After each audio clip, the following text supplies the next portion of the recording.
grinders and all you good folks down at Fight Night Frankie's Bad MMA Math YouTube channel. Welcome to the Frank and the Tank Friday with your boy Tankus and the man to my left, the guest of honor, Fight Night Frankie, who I've always wanted to have on the show for like months, and now finally the collaboration you've all, or at least the two of us, I've been waiting for. What is up, Frankie? How is your holiday season going, my man? Are you enjoying your day? And thank you so much for having this collaboration with me. It's been good. It's been a nice chill one. Got the family time in. That's kind of how I like my holidays. You know, a little bit relaxing, just a little bit of a time to reflect on the year and reset. And yeah, ready to go again for 2025. I'm excited. How was yours? I did all right. I had some nice gifts for Christmas. I actually was in a good spot because I actually bought a lot of really good gifts for my family as well. It's like one of the first times that I really like put in my own money and got some good gifts, made sure that they were happy and that it was like a gift they wanted. And I'm telling you, man, giving is far better than receiving. I can speak from experience. Like, I just feel a greater sense of joy when I give other people gifts and happiness than I do when I receive my own. And usually because other people don't know what you want. So there's that. So when you know what somebody wants and they're happy about it, I don't know. It's a way better feeling, in my opinion. So I've been good. I've also got stuff in my own personal life that I've been finding some success in along with the channel. So I'm actually in a really good spot. Finally got over my cold a little bit. So everything's popping, man. It's good. Sounds good, bro. So, you know, it's just a good thing to get over at the end of the year, you know, because there's been a lot of that stuff going around. So can really get in the way, especially when you're talking for a living as well. I know. Yeah, your throat's already vulnerable, and when you're just out in the winter weather, you're gonna catch a bug from somebody very, very easily, in my opinion. My podcast partner, the Idaho Skatesman, is still going through it with a cold or a bug or whatever the hell he's got. Man, is dealing with some throat problems, so he's just getting started. I'm just coming off the back end of it, but it seems we're all going through an illness. Fucking Paradox the Chat was like, dude, I'm sick as a fucking dog, Hank. So anybody's like, hey, at least it isn't like vomit cold or something, he said. And I was like, Jesus Christ almighty. So he's dealt with that as well. Yeah, there's levels. Yes, there's levels to this shit. Rest in peace, Corey Anderson's MMA career. Paradox the Chad. Yay! Ha! Gay! Says JVD Media. Just too jujuing about. That's us. Be careful. You better tune into the stream, guys, because we're hatching our schemes. And you got to be very publicly informed. She's gonna Jew is just a funny thing to say as well. Womp, womp, womp. He says holidays as he celebrates on JVD. You know that you're linked to my chat, JVD. I can read everything that you say, but I'm gonna take it on the shoulder. I'm gonna take it on the chin. I got a Marvin Vittori chin when it comes to sensitive comments. Trust. And Useless is in here as well. W for having the Frank and the Tank in here all at the same time. Kawaii Guru, quite frankly, this is dank as my hanky. Not bad. Oh, it's good to have the Frankie community and the Tanky community all in here. I actually Musical has a nickname for me called Hank the Tanky, and I looked at what Tanky means, and it's a very interesting political term. But apparently, I'm such a legend in the political sphere of MMA YouTube that he had me in his first ever big Rigo expose video for a couple seconds, as well as the great MC Andrew B, which is fantastic. Yeah, for sure. I think there's a lot more to come out with that, and of course, you got a lot of you know, you had a lot of highlights on his stream in particular with the political stuff and the rest of it. So I found those very entertaining. I wish he did more of those call-in shows. I'm hoping he does more of them next year. Yeah. I haven't seen more of them next year. Actually, I did see those calls. They were like debates, and I was in a few of those. But he should expand the format. He should just do some call-in shows that are just about MMA or music or all sorts of different stuff. Because who knows who he's gonna have on his live streams in that case. Hello, my beautiful that talent show as well. I think DJ Aiden might be referring to you because he's never called me beautiful once in my life. It's the first time for me as well. It could go either way on this one. Yeah, maybe we're both just handsome as fuck. We're reaching our physical primes here, Frankie. You got that dad. Oh my God, it's coming back. the looks, they're back. Yeah. I came up with Hank the Tanky, says Whoa Black Betty Bambalam. Thank you, Whoa Black Betty, for the Hank the Tanky nickname. I will take it, my brother. Fucking definitely a UK thing. Yeah, I could Definitely. tell. It said UK slang term, so it only made sense. Hank the Frankie. Nice. I like that a lot. That's perfect. Hello, my best friend DJ Aiden. It seems like DJ Aiden is best friends with just about every He's everywhere. woman Yeah, and child. DJ Aiden's I'm everywhere now. pretty sure he's friends He's with like the syphilis, bugs bro. and You the can't get rid of him. alligators and the trees, all sorts of things. Wow. Yeah. Troopers, yes, sir. New member of the Skate Tank Army, Michael Kie, and he's just a very lovable guy, very kind guy, and he's got that badass Sergey Pavlovich with the shades profile pic. He's a good guy. Literally unsubbed. I'm so mad at musical shit. I unsubbed from Frankie. Wow. Will Black Betty is going jihad. Catching friendly fire here, yeah. Yeah, on everybody's catching strays. Chief Hanky, yes, sir. What can you say? Blah blah blah. How we doing, lads? Had a nice Christmas. I had a very nice Christmas, and I think Frankie told me he had a nice Christmas as well. Yeah, it was good. It was relaxed, just the way I like it. It was good. Yeah, I can't complain. That's how that's how we're supposed to feel. Like when we're dealing with the winter, and in California, we're dealing with heavy rains and storms and floods. It's just best to be in the living room by an open fire and just enjoying the atmosphere, man. Like we need more times of the year where we can just like tune out and relax for a short period of time, because humans need some rest, man. And in my opinion, it feels like just in general, in an economic sense, the more rest you give people, the more productive they actually end up being. So it's something to consider, man. Opposite of handkerchief. Me and DJ Aiden said the L word. What? I've never heard of an L word in my life. And we are locked in. Don't mess with my DJ Aiden. Wow. Quiet Guru, very possessive. Can we get a poll on whose eyebrows resemble Sandy Cohen more? Yes, we will. I will actually put that in the poll for a second. Thank you, Isha. Finland barely beat Germany, by the way. Wow. Finland is on a roll, as predicted. Good stuff. Time for the blog. Basketball or something? So, yeah, well, Isha has been covering the IIHL, I believe it's called, and it's a hockey league for sort of younger athletes, college athletes. He's he used to be from Canada, now he's in Minnesota, and he loves amateur league hockey. So good for him, man. I'm gonna put up a poll, by the way. I'm gonna see who's got the best unibrow out of the both of us. But I'm not gonna let it. Mine's kind of faded over the years naturally. Yeah. I think that's the one thing about losing the hair. You kind of lose it everywhere. So. Oh man, you got to have that caveman facial hair, Frankie. That's for the best. I can't grow bro. People think I'm joking when I say I can't grow a beard. I cannot grow a beard. I'm serious. Here we go. Let me set up the poll real quick. Best unibrow in the online MMA game. This is how we're starting things off here. Frankie or the Hanky. There we go. We'll catch up to the results of that poll in just a little bit, my friends. But let me actually get to a real question for Fight Night, Frankie. Actually, wait, hold on. Let me read the comments. There's a lot of people in here. I like the background depicting a world of Hank in office. Yes. Are you talking to me? Are you saying something I don't agree with? Push the big red button. You idiot.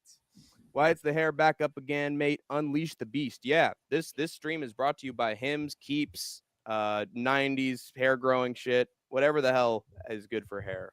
I genuinely don't like DJ Aiden, to be honest. I feel like most people really don't, but they keep on a straight face. IHF, you 20, you fucking casuals. I'm sorry, but Isha is too hardcore for his own good. We got to put him in a straitjacket. We got to put him in a padlocked cell with a bunch of sponge all around it, because everyone is a casual except for him. Best tournament in sports. Yes, sir. Since it's Christmas, I left a like on both streams, and that was very kind of That's very sweet. Bam Balam. That's right, my beautiful friend. I'm getting scared of DJ, man. What's up, y'all? Rob's neighbor. Welcome to the Skate Tank Army, as well as the Franken Tank Show.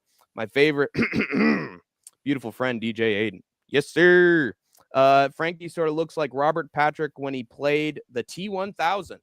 Have you seen that movie, the Terminator 2 Judgment Day, Frankie? Of course, it's my generation. That was I'll take that as a compliment. He's a handsome boy. I've had worse things said about me this year, so I'll take that. The range has been wild. If that was meant to be an insult, it was a backhanded compliment. It's a bad one. Yeah, I feel pretty good. I feel pretty good about that one. Galleria? That's a nice bike. And also, we I guess we have the huge nuclear explosion from Terminator 2 in the background as well. Hank is pinging off the smelling salts right now. The energy is up. Oh, holy shit, Joe Rogan, have you tried this new stuff?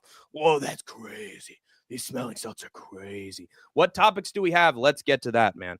Hey, Agent, don't frick around. And hey, Pulse Reloaded is in here as well. Welcome, Pulse. I know my beautiful friend. Jesus Christ. I think Aiden is glitching out right now.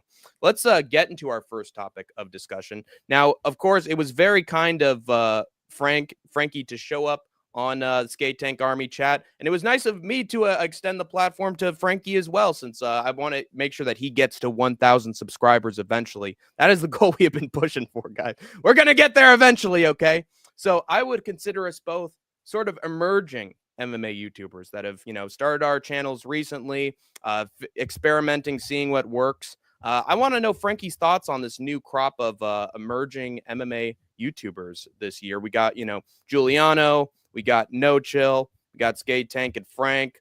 Who else am I missing? Well, Paradox is still around. Paradox the Chad. Yep.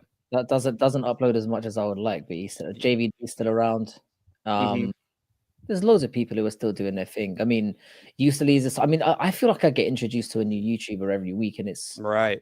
I'm all for it. I think it's great for the I think it's great for the space. I think even if people aren't looking to make a career of it, I think there's a lot to be said for, like, just people getting a chance to express themselves, because there's so many skills you have to develop to do this kind of thing. Like learning how to plan a topic, put videos together, learning how to edit correctly, all that stuff. So even if it's something that you can't make like a full career go of, it can definitely lead into other things. So yeah, and there have been some great creators. I mean, is Ronan a recent creation, or has he been around for a few years but just starting? He's been around since, but I think he was around just before. I mean, I haven't been around that long either. I mean, I've only been going live for about it hasn't even been a year yet. So on the Pulse as well. Crossover MMA. Brutally Honest MMA getting started. Like, there's a lot of new figureheads that could eventually become pretty big MMA online YouTubers in the future, especially if they come up with some good ideas. But would you say that MMA YouTube has sort of started to take over the MMA world as of late, as opposed to MMA journalism or, news sites or anything like online that isn't YouTube? Yeah, definitely. I think most people are going for their news on YouTube now. And I think it's even getting to the point where people are turning off the commentary and they're watching watch-alongs with different YouTubers as well. Yes.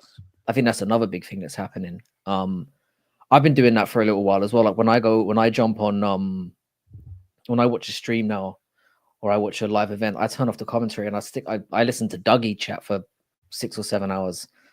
Or No Chill when he's on. So it's like, it just feels like you get a lot more of the community's certainly grown a lot in the last year and a half, which is something I really appreciate. We've made a lot of friends in the space.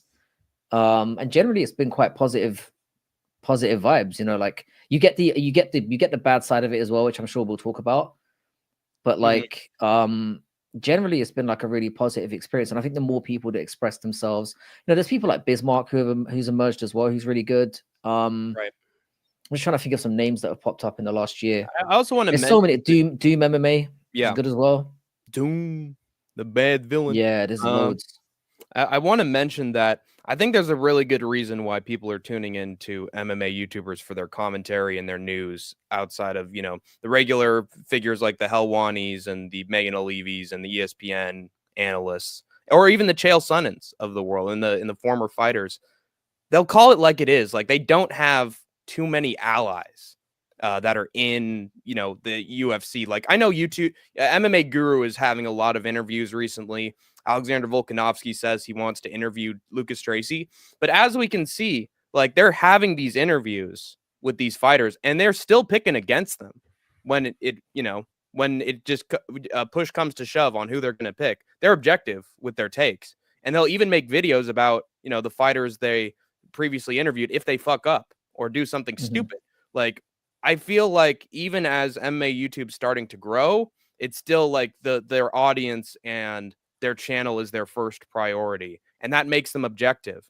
And during Fight Companions, they're like, this is bullshit. This is outright bullshit. This is corruption from, the UFC or from this organization in Brazil, and you'd never hear Michael Bisping or Joe Rogan or DC say that ever on commentary. Maybe they'd hint at it, do a little tongue-in-cheek joke, but they'd never outright be like, this is just bullshit. What are they doing? Who's whispering in whose ears? Like, people want the facts. People want, fans that are going to have their opinions to be commentating the sport, because that's who they relate to the most. So I feel like it's just a natural sort of movement.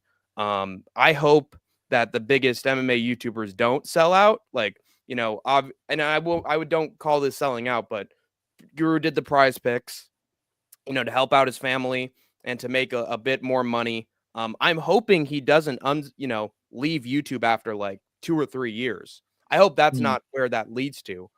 I feel like he's still making very honest content, and it's just going to keep, Gravitarian's going to keep on rolling in 2025. But there has to be limits to how much MMA YouTubers like really interact with the UFC and big MMA companies, or else there's the chance that they become like a Nina drama. You know what I mean? Yeah, no, I think that side of it's inevitable, though. I think once we had a very similar thing happen with what you guys call soccer in the UK, where like it was very sort of mainstream, and then YouTubers kind of took over. It's inevitable because they can't compete with that level of interaction. And I kind of agree with what City Life is saying. I think as long as you kind of stay true as a fan and stay, just stick to the content itself, because the issue that we have with like the growth of YouTube media in general is like, because everyone has a voice now, misinformation is getting easier and easier to come by. Easier to it's spread. Getting more popular. Like, people can literally send out a bullshit tweet on Twitter now, and it can just gather pace, and then before you know it, everyone's talking about it like it's fact. And because there's very few most people don't follow up on what's bullshit and what's not, you get a lot of stuff out there that's kind of nonsense. Yeah. But it's kind of a bad thing. But at the same time, would you rather, because this is an argument about like democracy, you have all sides of an argument, because eventually the one that's more accurate is going to win out when everyone's voice is heard. But do you feel like there's sort of a net negative of, no, just the more opinions you have, the more likely there's going to be bullshit? Or do you feel like eventually people are going to have their trusted sources, just like any news, rivalry? I think that's what it comes down to. I think people eventually, it's the same thing with anything. Eventually you gravitate towards things that have a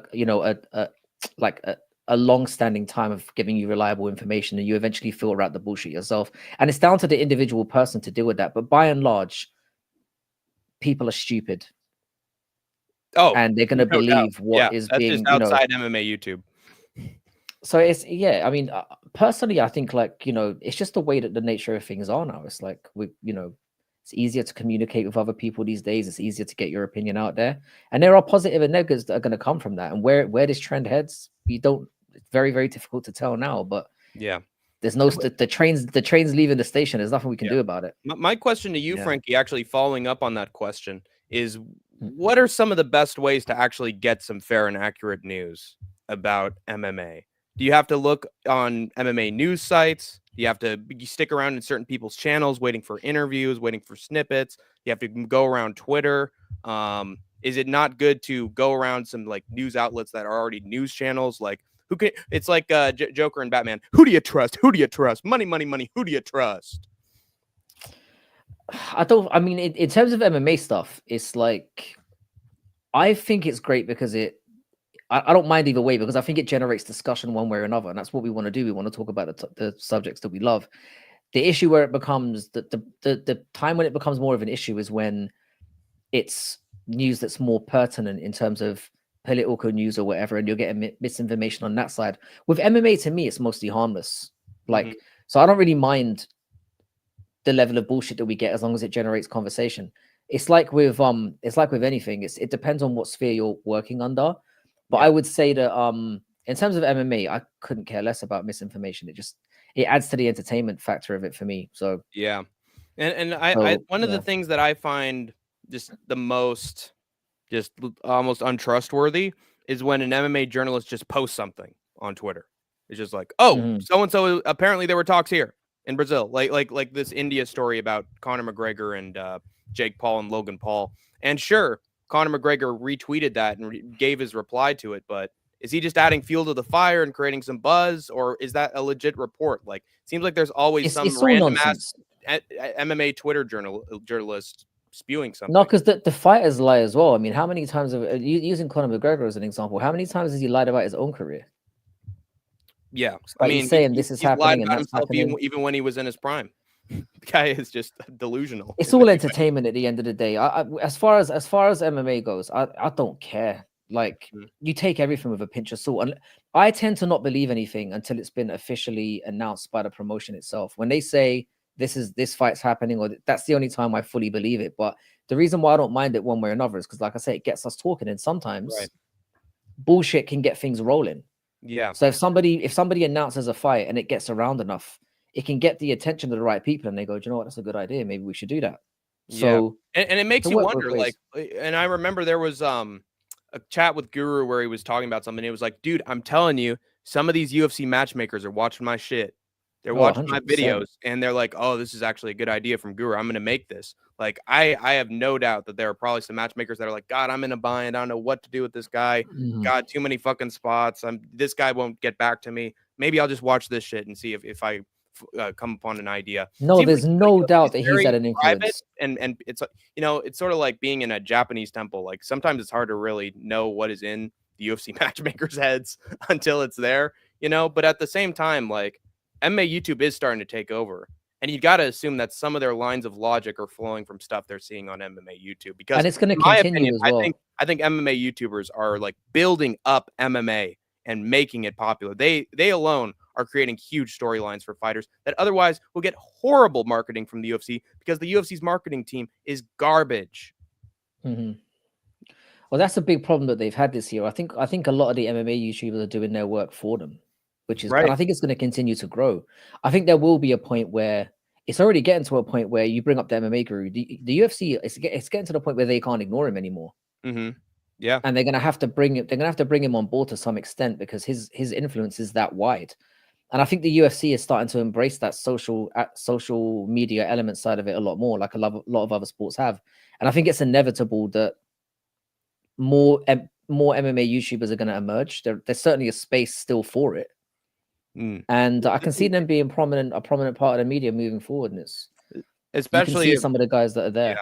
Especially if UFC actually takes some of these UFC fighters off their chains and allows them to get interviewed by these MMA YouTubers, because it's really interesting what's happening with Colby Covington and MMA Guru. That starts off from a raid or from a suggestion in Colby's chat. He reaches out to Guru. Guru does the interview. Then Colby's chat starts shit between him and Guru. And so Guru starts posting shit about Colby, and like all that flowed from just online drama. You know, that was always going to go that way. And then he does Buckley like right after. That's insane, man. It seems to me, though, the odd thing I found about that whole thing now that you brought it up is I think it's strange that Guru is reluctant to get into it with him. I think he genuinely doesn't want to. Yeah, I think he scrap with him. It's the one time I've seen him back down a little bit. Spilled the details regarding some. He threatened it, but he never said it. He never showed it. So, and I honestly find it a little strange that Guru considered Colby Covington his inspiration to becoming an MMA YouTuber, given that guy's just like a wrestling gimmick with a hat on and just, you know, does his little insults like Chael Sonnen. I think it would be. I remember because I was one of the first. Yeah, because I was one of the first people. I was subscribed to Guru when he was about, I don't know, 300 or 400 subs in, because obviously he's based very near where I am in the UK. So it could just be a coincidence and he was one of the only ones doing it at the time. And he was quite honest about the fact that he was it was a love-hate relationship he kind of had towards Colby. He was kind of all behind him at the beginning. And I think like he's generally quite honest about how he feels about things. I don't think he does things for clickbait reasons. So if he's saying that, yeah, absolutely, I would say there's legitimacy to that. This is an interesting comment from Will Black Betty. The internet kind of killed journalism in totality. What do you think? What do you think that's implying, Frankie? What are the subtleties of that? Well, I think it's the same thing. It's just too many voices, too many people. Just because we live in it, we live in a clout chasing time now, when everyone is sort of, they just will say whatever they have to say to get attention. And this generation beneath us, they don't care about if they get positive or negative attention, as long as they have people talking about what they want to push. Yeah. So it's like that's a problem. It's like there's too many voices out there, but this is the inevitable direction that we're going in generally as a society. It's there, like I said, there's going to be positives and negatives that come with that. I mean, we were talking about that now. The community that we've established here would not have been possible, or as likely 5-10 years ago. Right. And there's a lot of positives that have come from that, but on the other side, a lot of negatives too. There's a lot of but it's the same with anything. You've got to kind of, and it will take a while to even itself out, I suppose. I think it's going to be a circus as long as it lasts, to be honest, just like everything on the internet. I think MMA YouTube, this is an interesting hot take from Isha. I think MMA YouTube is dragging down the sport, propping up the UFC, sure, but not the sport, in my opinion. And Isha does all sorts of MMA organizations, like kickboxing, Muay Thai. He does one. I don't know how he has the time. Stuff in Argentina. Yeah, crazy. And especially crazy given that he's like has multiple clients for podcasts. So he's doing all that shit in the meantime. He's probably one of the biggest grinders I've ever seen in MMA YouTube, and he still has time for all sorts of like regional MMA. Should that be more the direction of the sport, to prop up stuff outside of the UFC, or do you think that's always going to have its little demographic? No, definitely. I think that's something that we talked about at the beginning of the year, myself and Jax, when we started making our videos. It was like, we've got to try and prop up, because we take the piss out of like other organizations all the time, particularly Bellator and PFL, who are in kind of a stronger position to compete if they were ran a little bit more, a little bit more diligently. But we're part of the problem as well, because we don't talk about them. We don't give them the attention that they crave and need to be able to compete. It seems that most of what we do is we talk about the UFC mostly because that's what the mainstream want to talk about, and that's what most of the MMA fan base see MMA as UFC. And we should be doing more as a community to prop up other organizations, because there's a lot of good shit out there.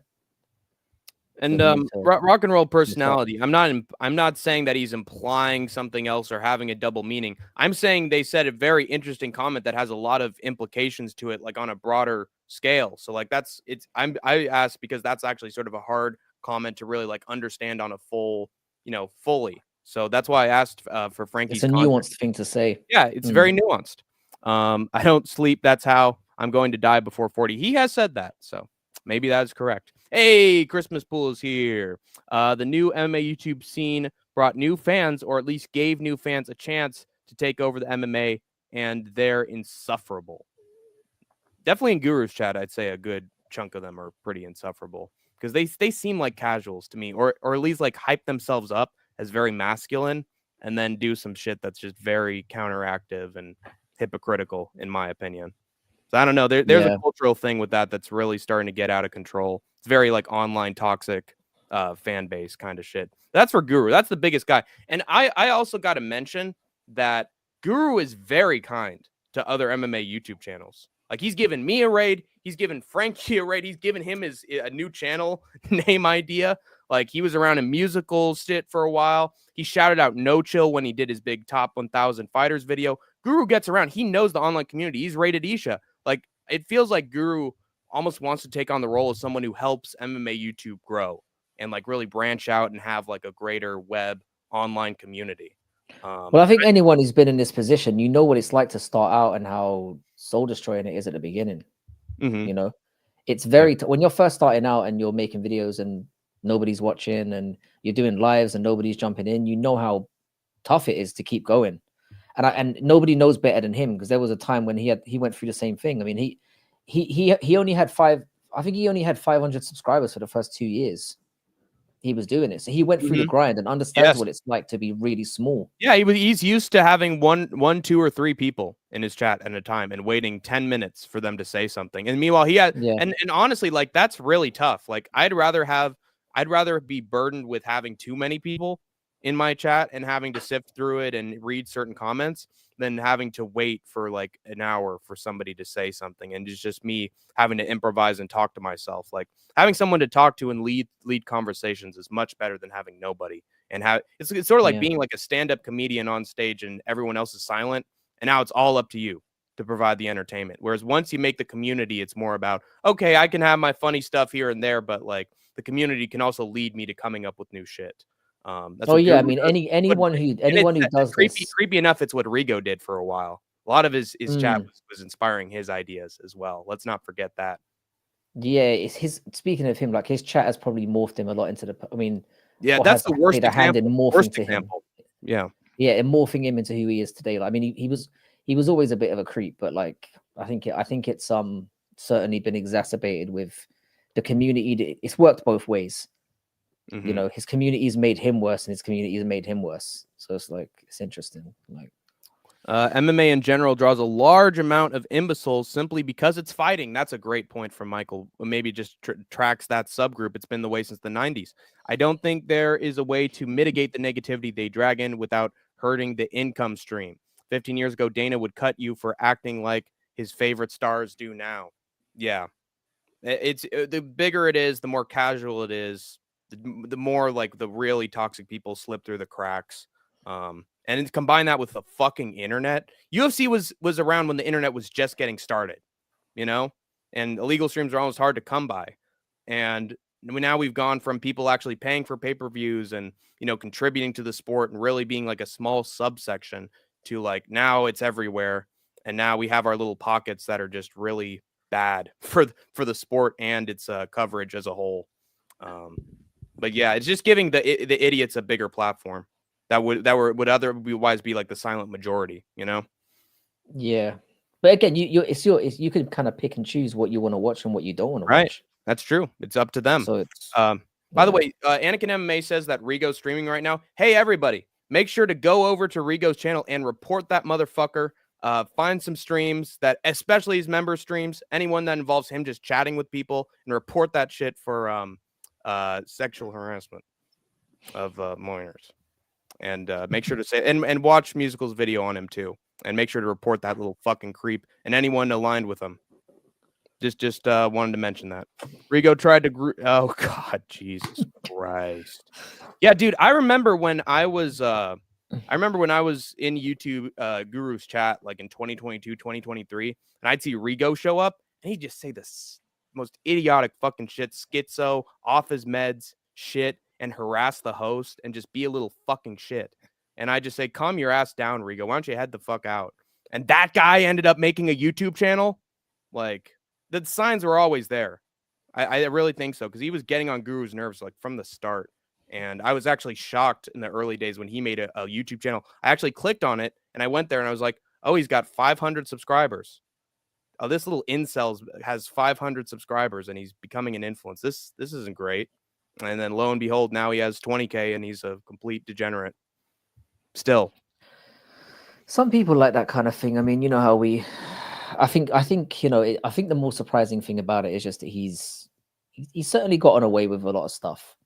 I'll put it that way. Whereas you'll see people get punished for really silly, stupid stuff, but you know, you get involved with grooming and that kind of stuff, and you seem to just be able to continue. Yeah, report that, guys. Make sure to say that when you're after the report. Let's be very clear with what he's done.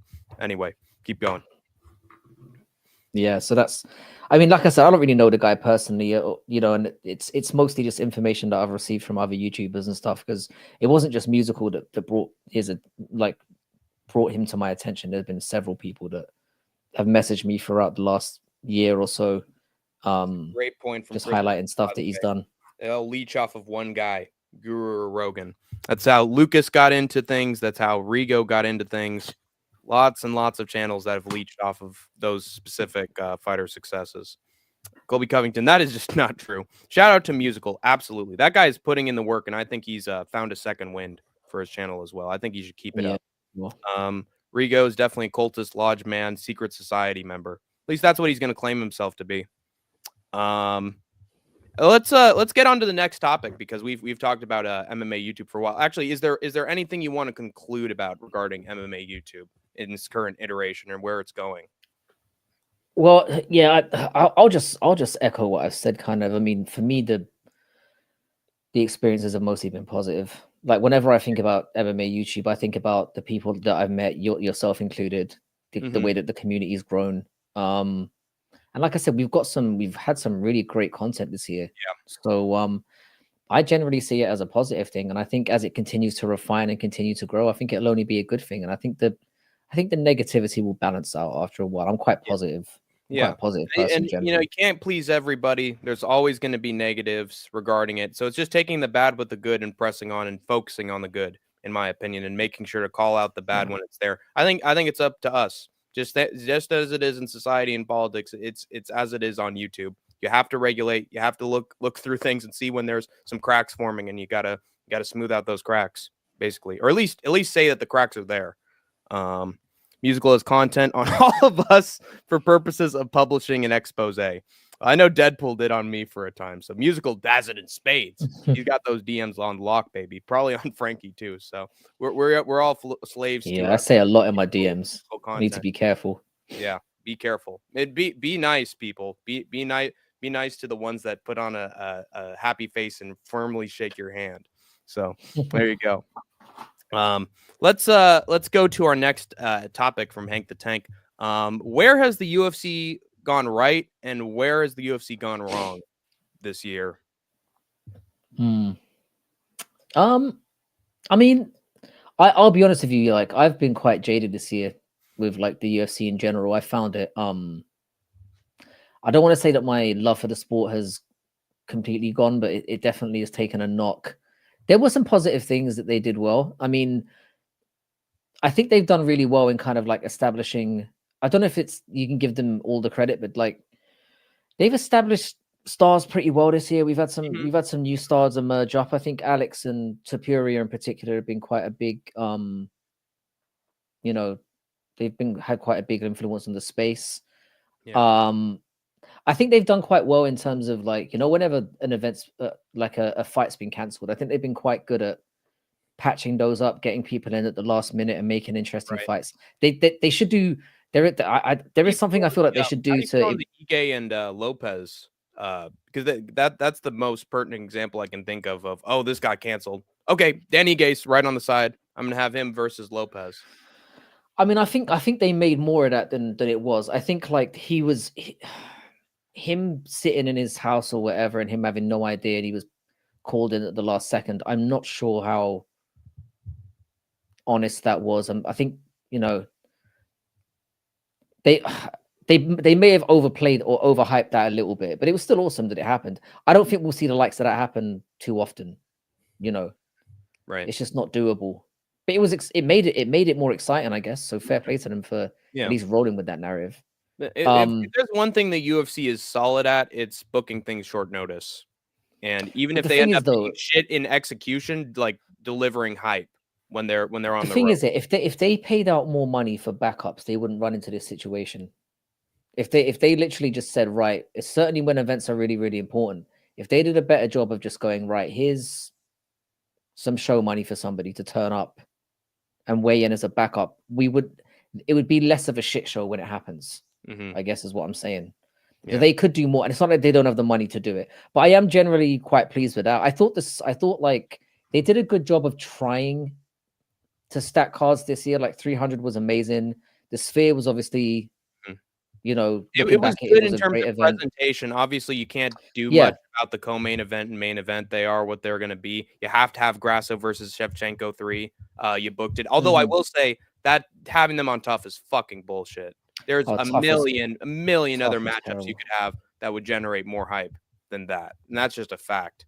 Especially with Tough was Colby and Gary in the wings. How do you have that over Colby, Gary, or even ones that are more easy to make? I swear, there's like 5 other options you could have had than Valentina versus Grasso. Paddy Moicano would have been a good one. I mean, there's endless options they could have gone with. They don't pay attention to the ones that actually have some hype on YouTube and actually are building like their own communities. Like Moicano has his own YouTube channel. He's got his own Discord and like he's expanding with merch. Like Moicano is becoming a success and a name at lightweight.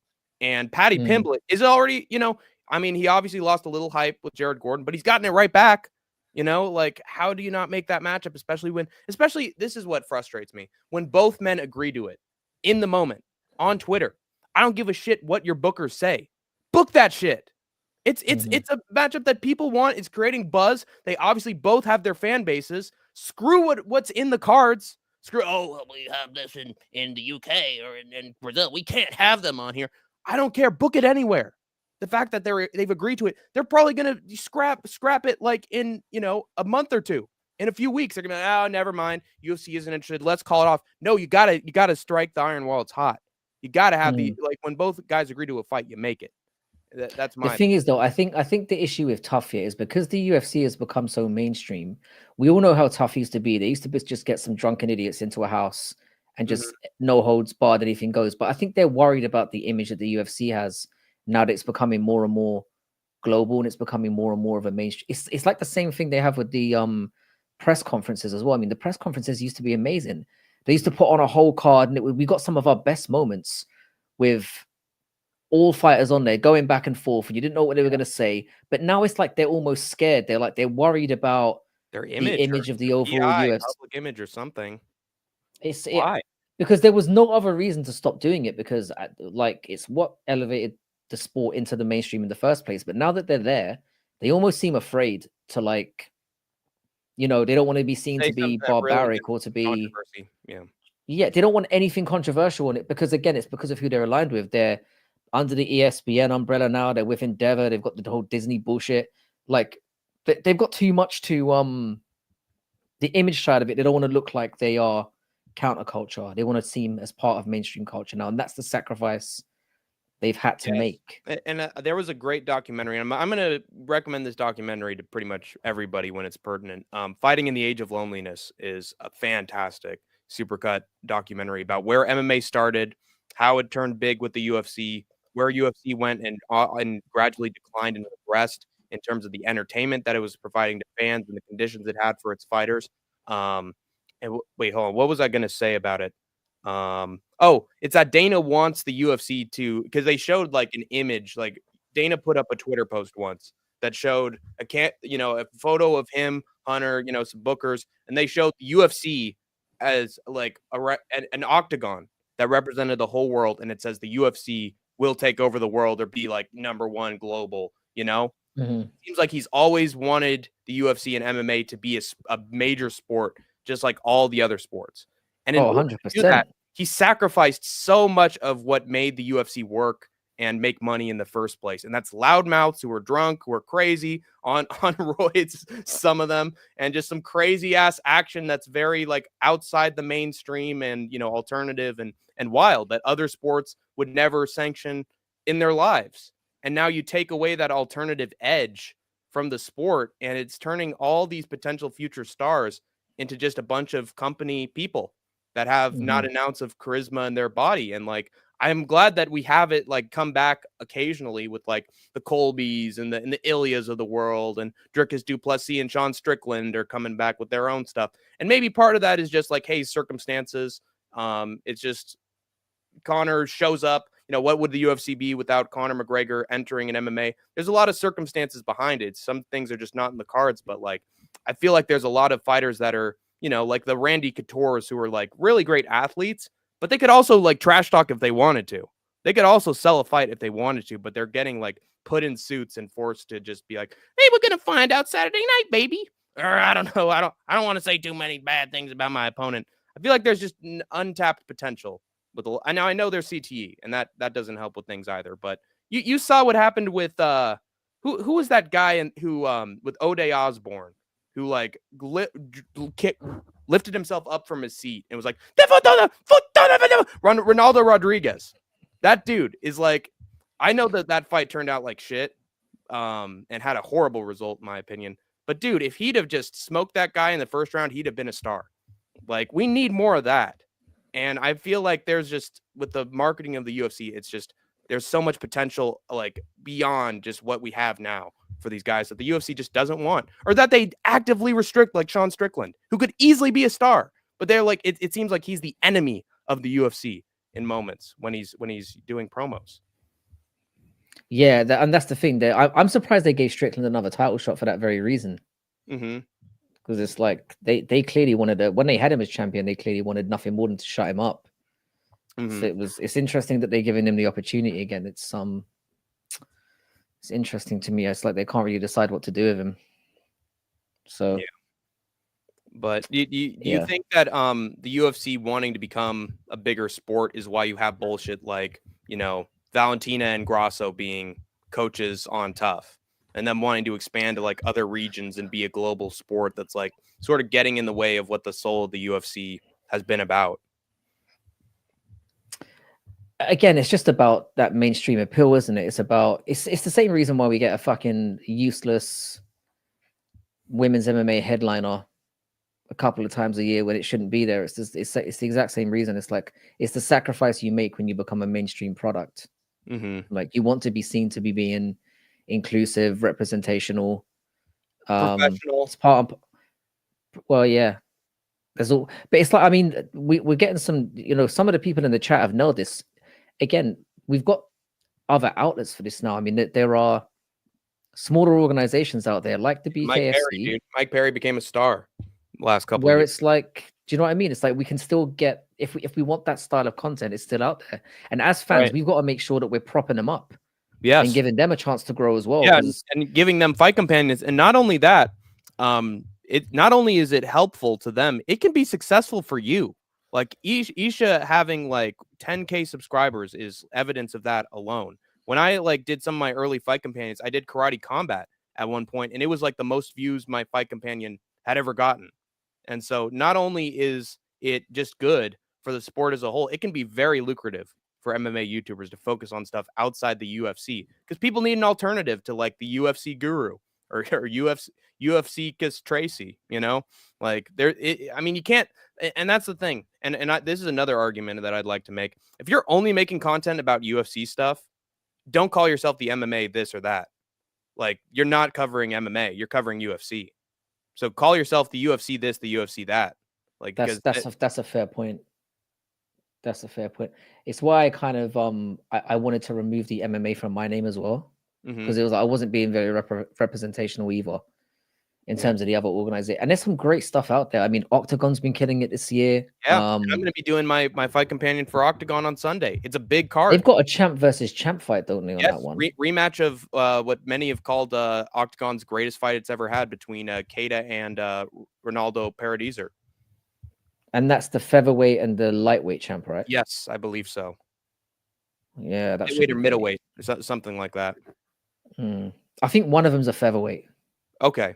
I think probably what's his name? Keita is a featherweight. I think he's featherweight champion. Yeah, Keita moving up, because he has an own title reign that's going really well. And I remember I was looking at MMA predictors, and they were like, I've never seen Keita do all that great at lightweight, which tells me that he's normally not at lightweight, or that when he is at lightweight, it's he's not quite a compact dude. Yeah, as well. Already, I prefer when nobody I knew IRL watched the UFC. Now I have to tolerate their trash opinions. Yeah. You see, I don't have a lot of friends in real life to watch UFC. Lord, I don't. Or MMA in general. Most of my friends and like they think the UFC is gay corn, and they're kind of like into they're more into boxing than anything else. I have maybe one or two people in real life that are interested in it. That's right. About the tip of it. Yeah. Thoughts on the WWE Netflix deal? He's probably asking this of me.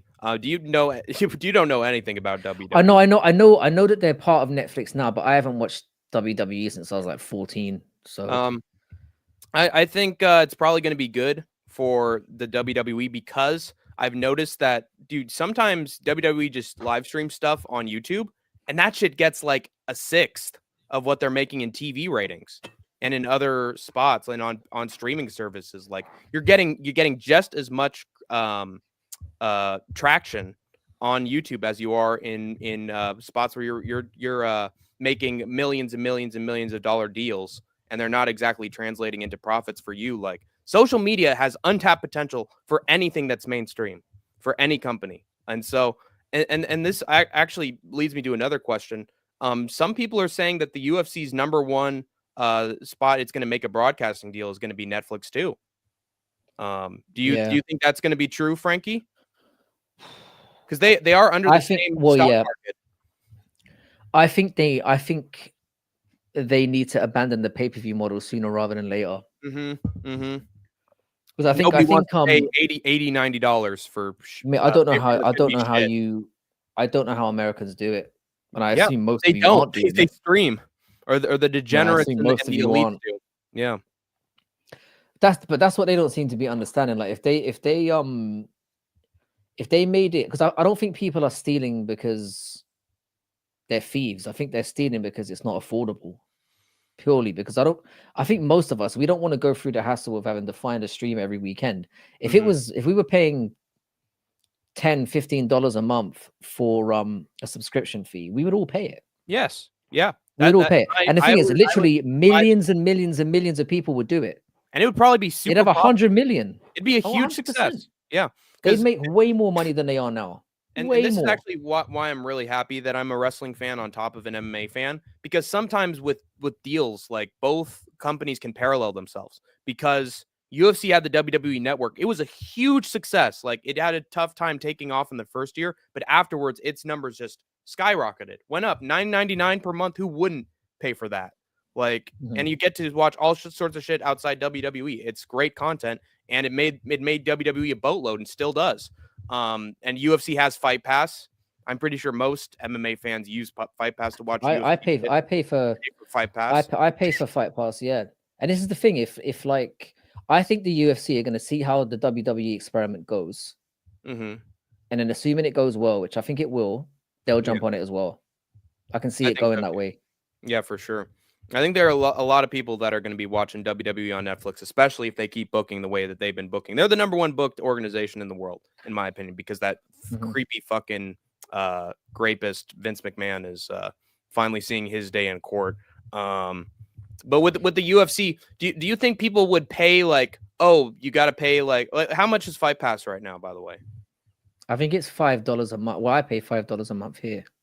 Can you imagine if it was like, pay an additional $10 and you get all the pay-per-views?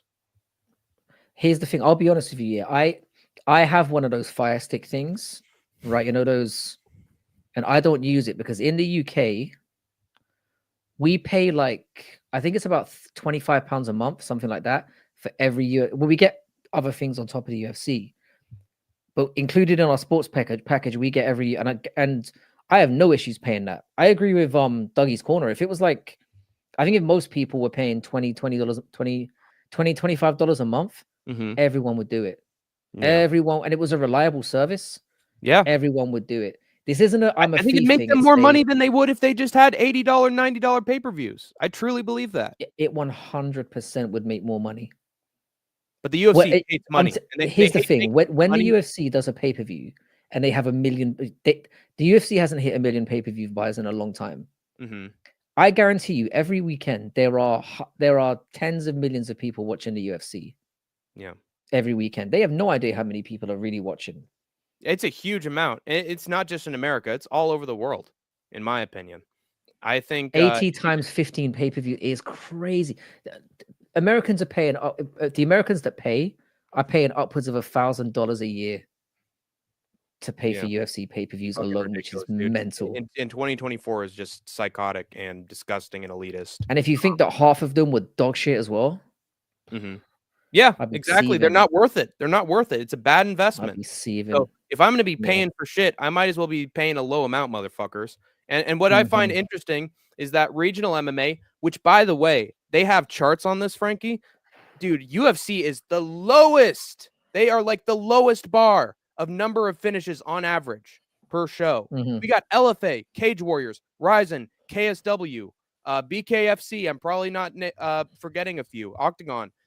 They all have more finishes. They all have more action and more violence than the UFC does. I wonder why that is. It's because these UFC fighters, they want to be the best in the world. They want to enter the rankings. The UFC has such a high caliber of talent that when they fight, not one person isn't getting knocked out. Like, they're both having to scrap back and forth because they're young, they're prospects, their chins are still good. So they just have technical back and forth affairs or good fights, but nobody's getting finished. In Octagon and Ryzen, you got fucking scrubs taking on prospects. You got the #1 ranked contender. Oh shit, we found someone at #8 from Dismish, brother. And you'd think to yourself, oh, this isn't good for the company. You know, this isn't helping with your prestige. Nobody really cares. We want fights. We want someone to get knocked the fuck out. We want somebody to get submitted in a new way. And that's what happens on these shows when you have complete disparities in quality of competition. It's just fun. It's just fun. It doesn't matter if it's circus. If it's a fun circus, I'm going to pay for it every time it comes to town. So, Yeah, like, I agree it with doesn't you. matter the quality. It doesn't matter the prestige or the amount of money Yeah. you're paying these guys. It matters if you're putting on a good show. And UFC isn't putting on a good show when they got a bunch of, as Yuri Prohaska would say, pussy boys who are trying to out technical decision and outpoint their opponents to a 29-28 decision win. Like, you're not going to get yourself But I over. mean, part of it as well is that them offering that win bonus structure as well, I think is a big issue. Mm-hmm. You know, if you had, UFC? if they guaranteed like you get a knockout bonus, and the bonus structure is a big problem with it as well, because like you're not guaranteed to get a bonus if you knock some motherfucker out. Like, but if that's written into your contract where you get a finish, you get more money, that might go a long way to changing things. But it's sort of like the structure doesn't help. It's like a financial version of like PFL's like pick six kind of thing with the points, where it's like if you knock someone out in the first round, you're getting 6 points, you're automatically heading to the semifinals. You're giving people the incentive to get the knockout and be entertaining and find a crazy ass finish. Then not only will you get rewarded, but you'll close to making $1 million if you get just 2 finishes in a tournament format. So it's the same thing, man. You got to, I'm sure people went crazy when Dana had that. Okay, you get 300K. If you get a bonus, it's going to be 300K. And I will be honest, it had a negative effect on Jalen Turner. He walked away on Moicano fully expecting himself to get like a walkout. Oh, he's so cool. He'll get that 300K. And then Moicano just fucking destroyed him after that. So it doesn't always have its most positive effects, but it's going to result in people like the action getting picked up by certain fighters that otherwise wouldn't. So I completely agree with you, Frankie. I think that should be like a mandatory. If you get a finish, you get a bonus. I think you'd see way more. Yeah, I'm with Betty on this. I know that Dana's used the excuse before of, oh, it doesn't help. They just don't want to open up that can of worms in terms of just paying fighters more. That's the issue. There's no way that as an incentive it wouldn't work. Certainly not with a small sample size. You can justify anything. Let's see. If it was $25 per month for the lot, I'd pay 100%. Pay it. And Dougie's in Australia, and there are probably a bunch of other people all around the world who would pay that amount of money for the shows. It's just foolishness. And I think, and this might be like Hank the Tank's controversial part of this whole thing. I think it's because Dana White and Joe Rogan and all these huge UFC heads, they care about what their rich friends think of them. They think about what their peers think of them. They don't want to be like, oh, we'll stoop to $20, $30. Like, we're going to have the prestige. We're going to be the best. We're going to be the biggest. We're going to have this in the Sphere, and that's going to be our legacy, not because it's fun, but because, hey, I can say I went to the Sphere, and all our other rich peers are going to be the ones who get the seats because we're the number one. I think that's what they're focused on being the best. And the best has multiple different, implications and multiple meanings, and sometimes that means I'm the elite. And this show is for the elites. $80 for the pay-per-view. Thousands of dollars, tens of thousands of dollars for seats in the Sphere. Like, it's a fucking Gilded Age with the UFC. They care about being Gilded Age, and being in peers in the Gilded Age is graces. We are in an oligarchy. Let's make that very clear. So, for sure. And that's why we need to prop up these smaller organizations. Basically. Yeah, we do. Damn. Well, there's Hank the Tank's facts for that one. Frank, will you be getting Neuralink? Do you know what that is, Frankie? Not a clue. I don't know either. Better luck next time. Pay $80 for 15 pay-per-views a year. Highway robbery, $4,000. Nobody can afford that. No one would want to buy that. Cheap Christmas pool and watch fights on Meth Streams. Meth Streams, number one, guys. Number one. That's the place, fellas. The Stream East and Meth Streams and all these other streaming sites are saints. There you are. Doing the Lord's work, sir. Yeah. Hey, Frankie, Merry Christmas, my dude. What is up, D Harv? You know D Harv? I do, yeah. Nice. D Harv's somebody who is like he's around in like Dougie's Corner, who's there, who's got a great stream. I know you know Dougie's Corner. And I think I've seen him around in ITPs as well. I think that's where I originally came across him. Really good guy, D Harv. Yeah. Good lad. Well, that's what the Neuralink is. Elon's brain chip. I Oh, do know great. what that is. I just didn't know. We know it by something different here. That Yeah, I'm not sounds letting so much anybody fun. put anything in my brain. Yeah, it sounds totally fun and for everyone's entertainment and not dystopian or authoritarian whatsoever. A while back, Dana said they tried doing a finish bonus before and it had the opposite effect. Doubt Dana was being truthful, though. I doubt it as well. Dana's a snake oil salesman. Just replace snake oil with power slap, and I'm 100% accurate on that one. Who is the guy from Prisoners? They said Fight Night Frankie. There's Hugh Jackman, and then there was Paul. He played the Riddler in the most recent Batman movie. Are you talking about like a character from Prisoners or an actor? I'm assuming that's what they're talking about. I don't know. Paul Dano, I think. I love Paul Dano, by the way. He's a very underrated actor. He was in There Will Be Blood as the preacher man. Oh, that's one of the best scenes ever. That one, the one in the your milkshake. I drink it up. You're bullying me, Daniel. Oh, oh God, that stuff's fun. Yeah, legalize cage grabbing, says Cheddarhead, and the sport improves massively, and allow kicks too. Yeah, all be what. Well, kicks, I definitely agree with. Be what I think they should get rid of the whole cage. I think the Really? cage, they should just get rid of it. They should find like an alternative for that. Like a boxing ring? Karate combat? What I'd prefer. I do like the karate combat format as well. That's pretty good. A little bit of a pit as opposed to like I like that. Yeah. Karate combat is super fun. I love karate combat. I've never had an unentertaining karate combat stream. And what they're doing with Thiago Alves and Rebeldes de Spain is that's going to print money if they keep that up and they make sure that de Spain is out of that GFL contract, that he's just doing karate. They're going to make some big money. Either legalize cage grabbing or make the fence electric. What ethnicity is this oligarchy? White. Neuralink is Elon's brain chip. Also, there is no ethnicity for privileged, spoiled fucking brats. Let's be clear now. Because Israel Adesanya exists, guys. Come on, let's not pretend here. Yeah, this son. Oh, do you remember that South Park segment? This son in Barbados wants to have an island in the Caribbean, and now he can't get it because you decided to illegally stream this rap artist. Yeah, mostly your chat and ITP. Okay. I know Christmas. Oh, good old DJ Aiden. Anyway, let's get to Hank the Tank's next big topic for Frankie. And by the way, if you want to include your own topic for if you have a question for me, you could always let me know, Frankie, as well. Yeah, I'm sure there's something that I might have something a little bit for the end. Yeah. Throw in. Yeah. Do you think that 2025 will be better for the UFC than 2024 or worse? And what do we have to look forward to and what do we have to dread? I'm gonna assume. I mean, I'm gonna stay on the side of optimism and say that things probably get better. I think because I think the sport. I don't think the sport is anywhere near peaked yet in terms of where it is in terms of its mainstream level that it's due to hit. I think there's still a little ways for the UFC to go.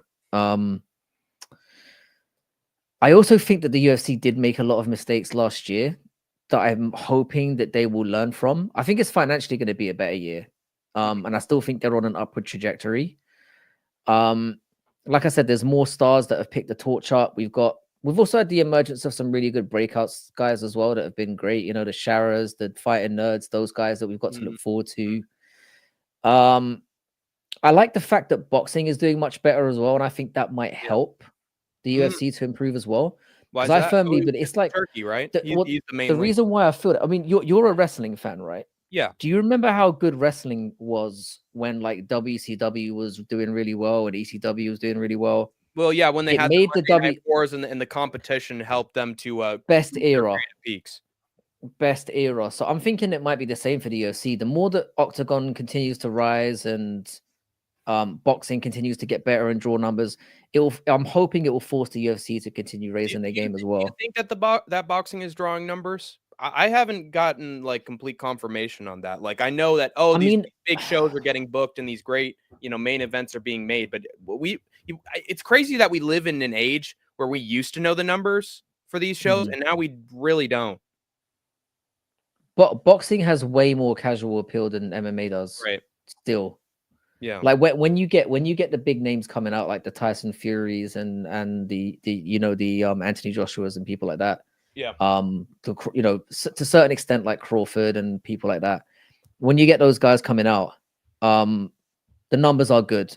And I think from a casual standpoint, boxing is still massive, but it's definitely improved over the last year. You know, Oh, fights no that we doubt. want to see are getting made. The Super cards, really we're good. getting good boxing cards now, which we've never really had.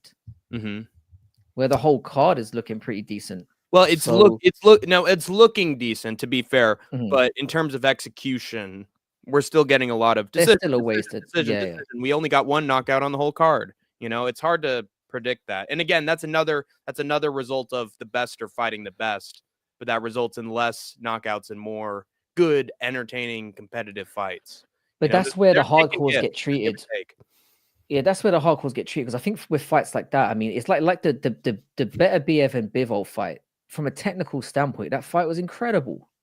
Oh, no doubt. Hardcore, I'm completely fine with a big decision being in a main event. No doubt. If you want to see a main event, you want to see 12 rounds of guys beating the ever-loving shit out of. I'm talking about the undercards.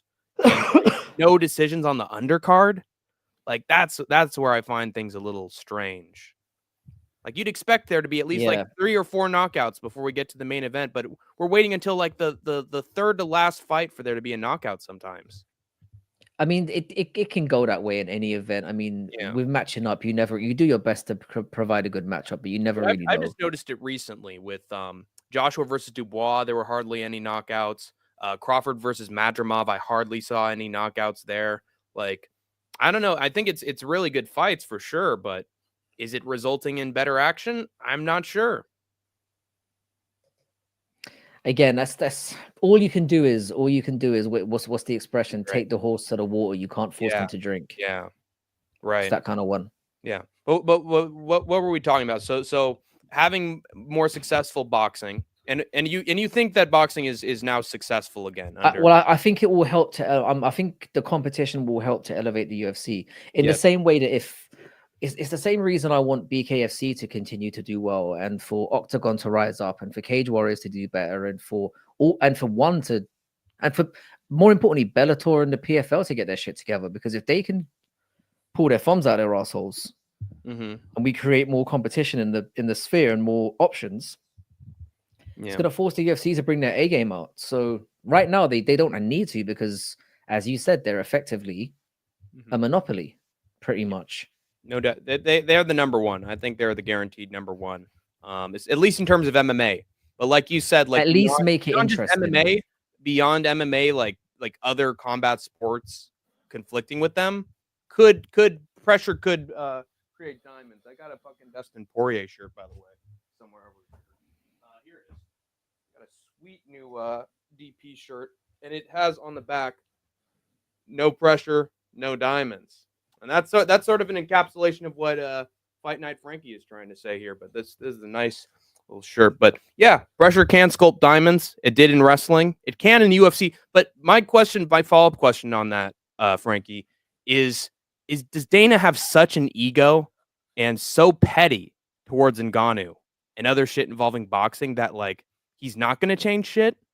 Is he just going to be doing what he's doing because he feels he's superior to boxing no matter what? I feel like he's not someone who changes all that much. Like if he was a man who was flexible, he would have gotten rid of Power Slap ages ago, because it's literally bleeding money, or at the very least is a place for laundering money for other purposes. But like it just seems like he sticks to terrible ideas regardless. Like I feel like there's not much that other sports can do to change his brain, because he's got old man brain at this point. Where it's just like he is very stubborn. He's such an egotist. Yeah, I mean, it's good. I don't think Dana's going to be around for too much longer. I reckon we've still got a couple of years to the guy, and it's going to be a case of, again, in the chat were saying me, "Oh, you'll miss Dana when he's gone." No, I fucking won't. I'm tired. I was gonna say yeah. There are positives and negatives that the guy brings to the table for sure. But one of the big positives I think we will get.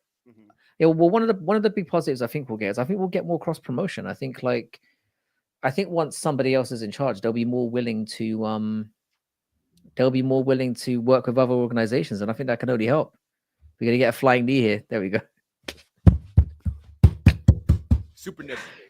Super necessary. Super necessary. I miss. Yeah, Dana was much more fun when he was fat. That's a good point. Yeah, and he would like take questions on the chin during that time as well, and actually have some funny, interesting comebacks during that. Like he was ruthless I during just want that to see time old. as I want well. to see Like, old preference. I want to see old press conferences again, where they just have the entire card up there and just let things go off. Yes. Why are they having like co-main event and main event of these foreigners who can't speak English, and they And have they're to only wait, half an hour long wait for what the as fucking well. interviewers have to say for like 2 minutes And after then they they've bring already in said media that are asking these no terribly tension. mundane questions. Yeah, It's awful. and you're refusing to have guys like Nate the Train and Bryce Mitchell on your press conferences. What the fuck is wrong? Like seriously, this is what pisses me off the most. What the fuck is wrong with you? Do you not want to make money? Why the fuck are you not letting those people on your press conferences?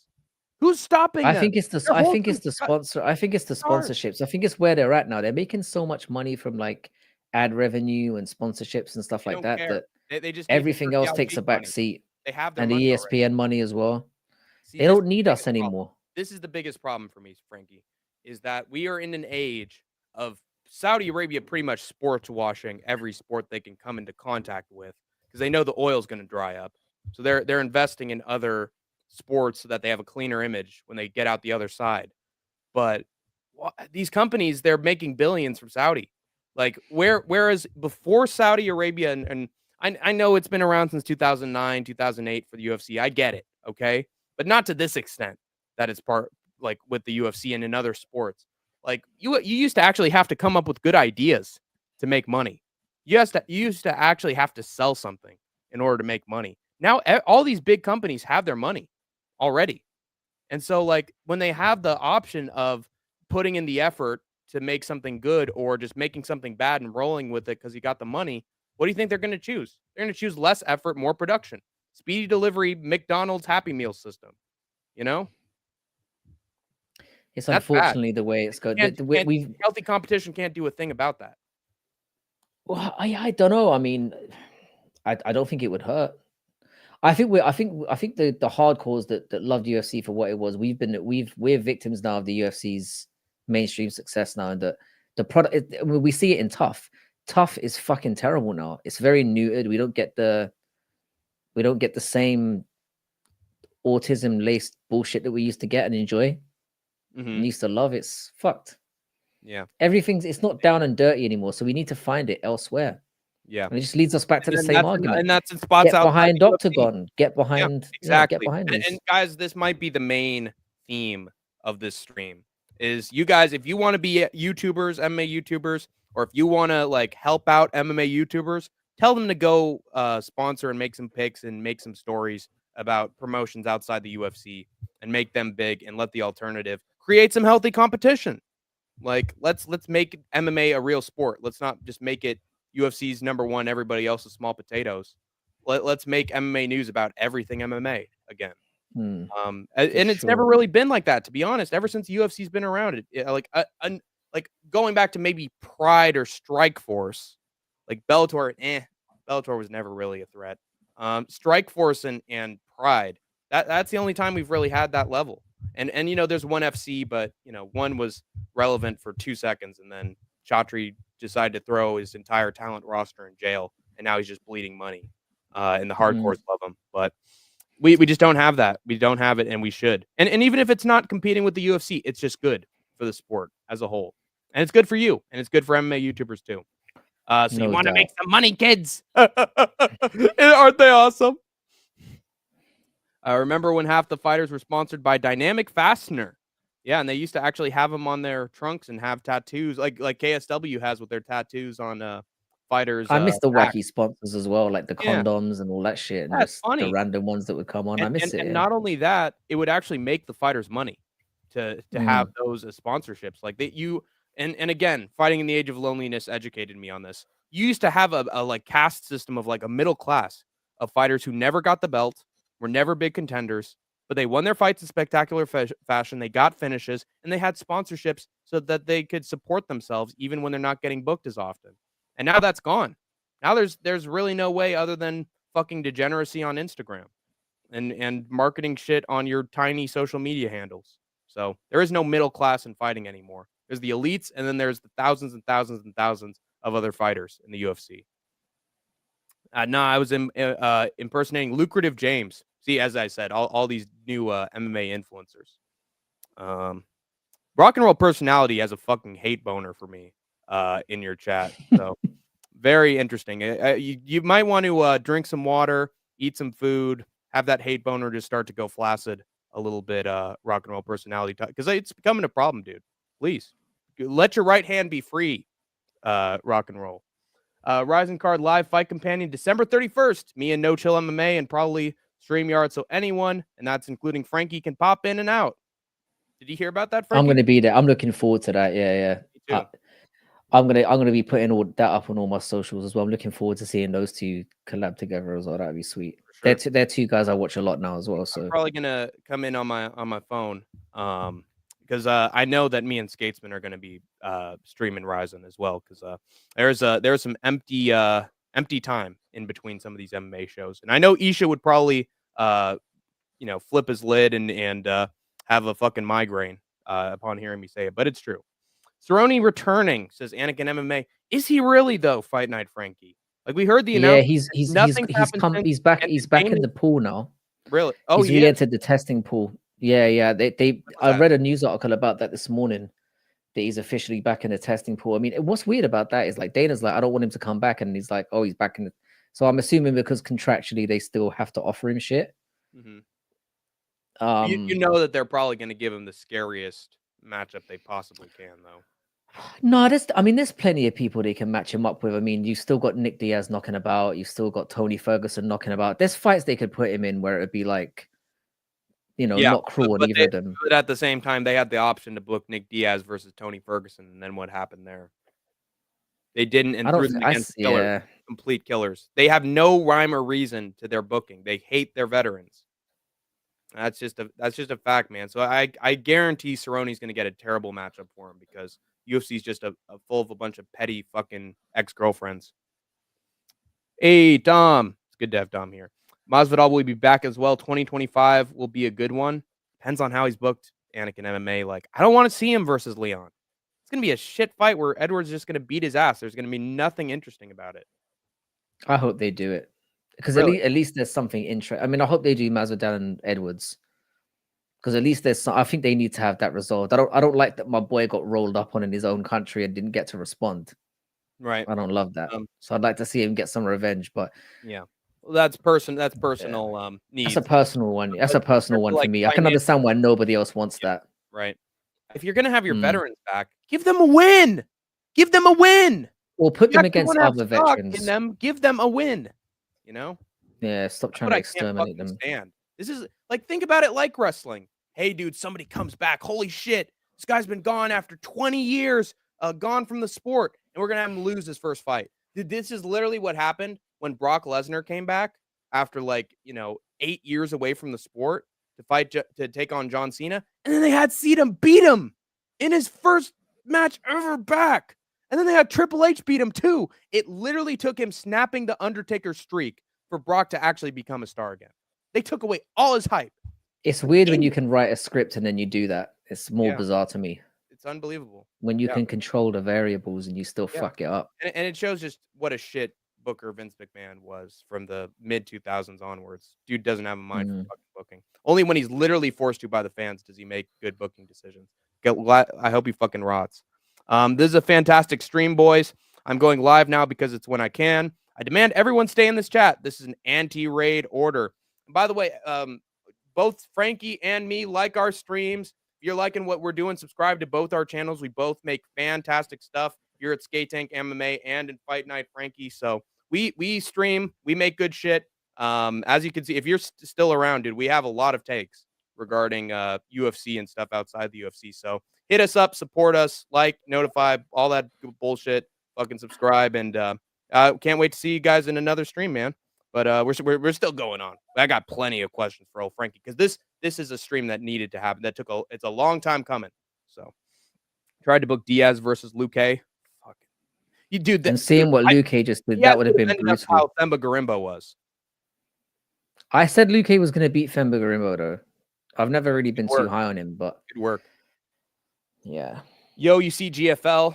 Can't tell if it's going to be good or a geriatric circus. I think it's guaranteed Seems to that be a geriatric circus. I think They it's have a bunch of guaranteed to guys be. fighting. I doubt it gets past the 6 months. Like I reckon we get 1 or 2 cards and then it will fucking sink into the ocean. That's what I don't I'm know about that. predicting. I think it has the money to like happen all the way through because like if that followed your logic, Frankie, then PFL would have been dead on arrival. It would have been gone after 2 years. Because let's be clear, that their format fucking sucks.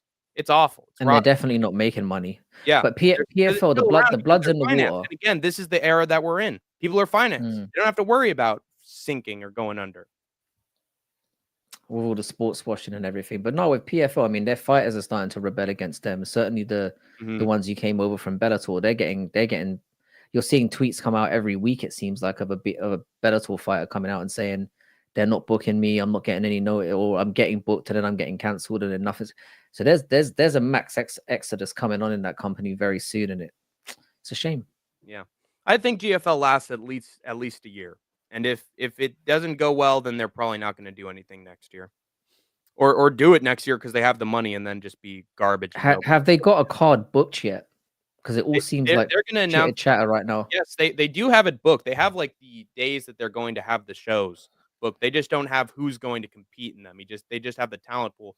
I'm personally looking forward to it just because I want to see guys like Gustafson and Mir and all these vets like get a win somehow because I feel like it's possible that some of these old heads are going to get wins against each other and that's going to be cool. And it is for their retirement and their health insurance, so it is benefiting them.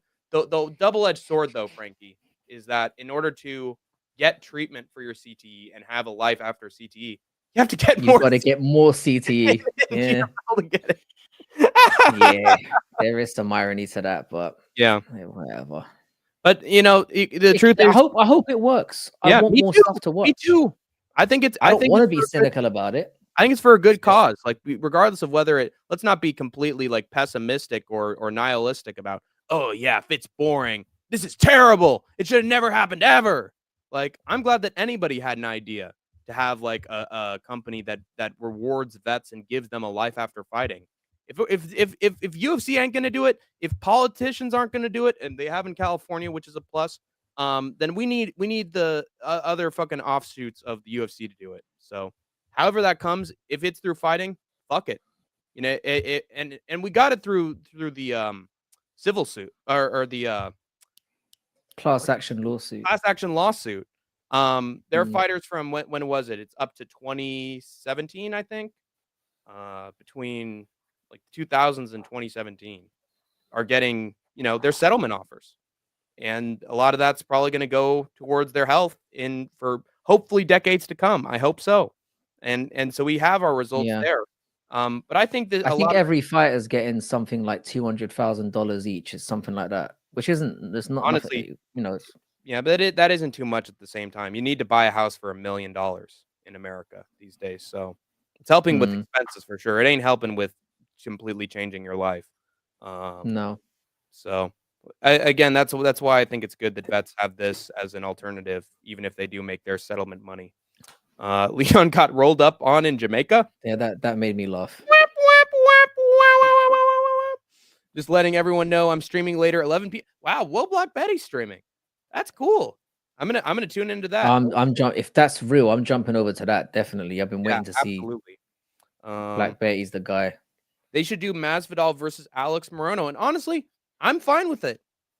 If it improves his stock, like I don't care, dude. Give him a win so that he can have a bigger matchup later. That's fair for Masvidal, and you could actually make some money off him again. You're gonna make short-term money on him versus Leon, and then you'll have nothing for him afterwards. By the way, I have to use the bathroom real quick, Frankie. You mind going through some comments until I get back? No problem. Awesome. I've just jumped over to Betty and I'm subscribing there just to make sure that he's I don't miss anything that you're doing.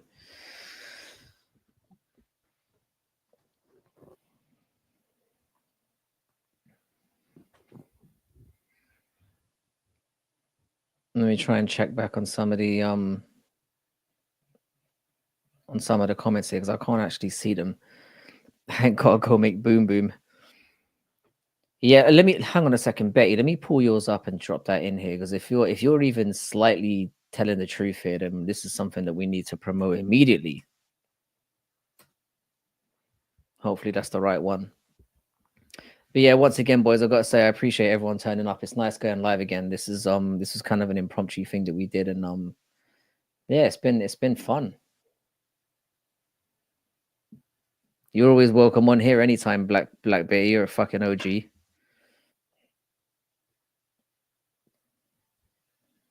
Hank needs to commit to the bit a little bit more. I've got my bucket underneath here. Guru style. That's what the real hardcores do. I'm not sure if Betty's trolling or whatnot, but I would love to see that. All right, I'm coming back. I'd love to see Betty jump on. 80. Betty's a lying piece of shit, teasing Wow. me like a harlot on my. But Giuliano, happy birthday, bro! Yeah, Maybe slightly happy belated birthday. Yes, sir. Good for Giuliano, man. He's been putting in the effort, putting in the work this year, even beyond just YouTube. This is just like a bonus for him. He's already making his money. So, like the fact that he's doing a side hustle, it's very entertaining for all of us. Is a true blessing this year, in my opinion. So, happy birthday to Giuliano for all the great stuff he's been doing on YouTube. Let's see what else have we got. Yeah, Betty, the pressure's there. Yeah. Ain't gonna go boom boom. Lying piece of shit. Talk about how excited you are to see all your former women fighting on New Year's Rising cards. Is that like ex-girlfriends of a bunch of these Ryzen fighters just showing up in attendance? What does he mean by former women fighting on New Year? I didn't see that, but Seika Izawa is no doubt the atomweight GOAT of women's MMA. I was going to has talk about that actually. yeah. I hope we see an atomweight division in the UFC this year. I think it would make a big difference. Yeah. I thought Lobo, that's what Paradox was saying about my Asian fever situation. it's a I assume that's what he was Frankie talking Asian about. fiend joke. Yeah, there you go. Be right back. See you later, Pulse. What was I gonna say? Oh yeah, I think Loma Lookbonmi would be the GOAT of atomweight in the UFC. I think she would. She's already amazing. I mean, you're a one fan, and you know, I mean, I think atomweight in one is it's one of my favorite divisions. Yeah. Period. I mean, those women. I hate women's MMA, as you know. Yeah. But atomweight is incredible. I mean, Stamp is one of my favorite fighters for perhaps some unhealthy reasons as well. Well, she got Harvest nice just alluded to there. Got nice dance moves. Although you gotta I do like her ring walk. You got to keep in mind that she was dating Rodtang, who is in fact a lady boy. So you got to look at that, touch that with the 6-foot pole as well. As she's attracted to that man. But I mean, if we judged every woman on her body count, then we could never touch any woman ever again. So you've got to kind of ignore these ones. That's true. They got something on them on previous boyfriend experience. We all make mistakes, troopers and grinders. Loma would smoke Stamp in MMA. She probably would. Yeah, she'd be too big, I reckon. And good. Certainly, like the her takedowns would be far too much. Loma's legit, but like I think if Loma had to cut down to atom weight, I don't know about that. That could be an interesting fight. But the point is that atom weight bitches scrap. Yeah, for sure. It makes no sense because women are naturally smaller. You know, they should have the talent pool in atom weight is huge. By the way, it's like how in the go ahead. The poll on the unibrow was overwhelmingly 80% for Hanky Panky. So I got that caveman unibrow. I'll be honest, guys. I look like SpongeBob when Squidward. I'm quite gutted by that. I think I need to work on mine then. Yeah, I have also I'm sort of like William a little bit. So you know, I'm always gaslighting Squidward whenever I'm hanging around town. But you know, just imagine him in his underwear. Oh no, he's hot. There you go. But then let's get to my next topic because I got too much shit to be honest. Got through a good amount. We're about halfway through. I don't want this thing to be too long. I don't want it to be like a grind for everybody. I'm sure they've got their content they got to watch as well outside our own. MMA YouTube, huge social sphere. So don't want to take up too much of you guys' time. But since we were talking about it with atomweight, let's talk about women's MMA, which is a very interesting topic that we could discuss between Frankie and I, because I think we have different perspectives about it. I personally think women's MMA I think it's gotten a little more interesting this year compared to last year. The Ming Shi head kick on Xiao Mhm. Kan Fang, the road to Asia. Like, who expected that happening in a million years? She got some big traction. An actual road to UFC prospect getting some hype around her is pretty damn good. What division? I think that's flyweight in that division. Pretty, or where is it strawweight? I'm not sure.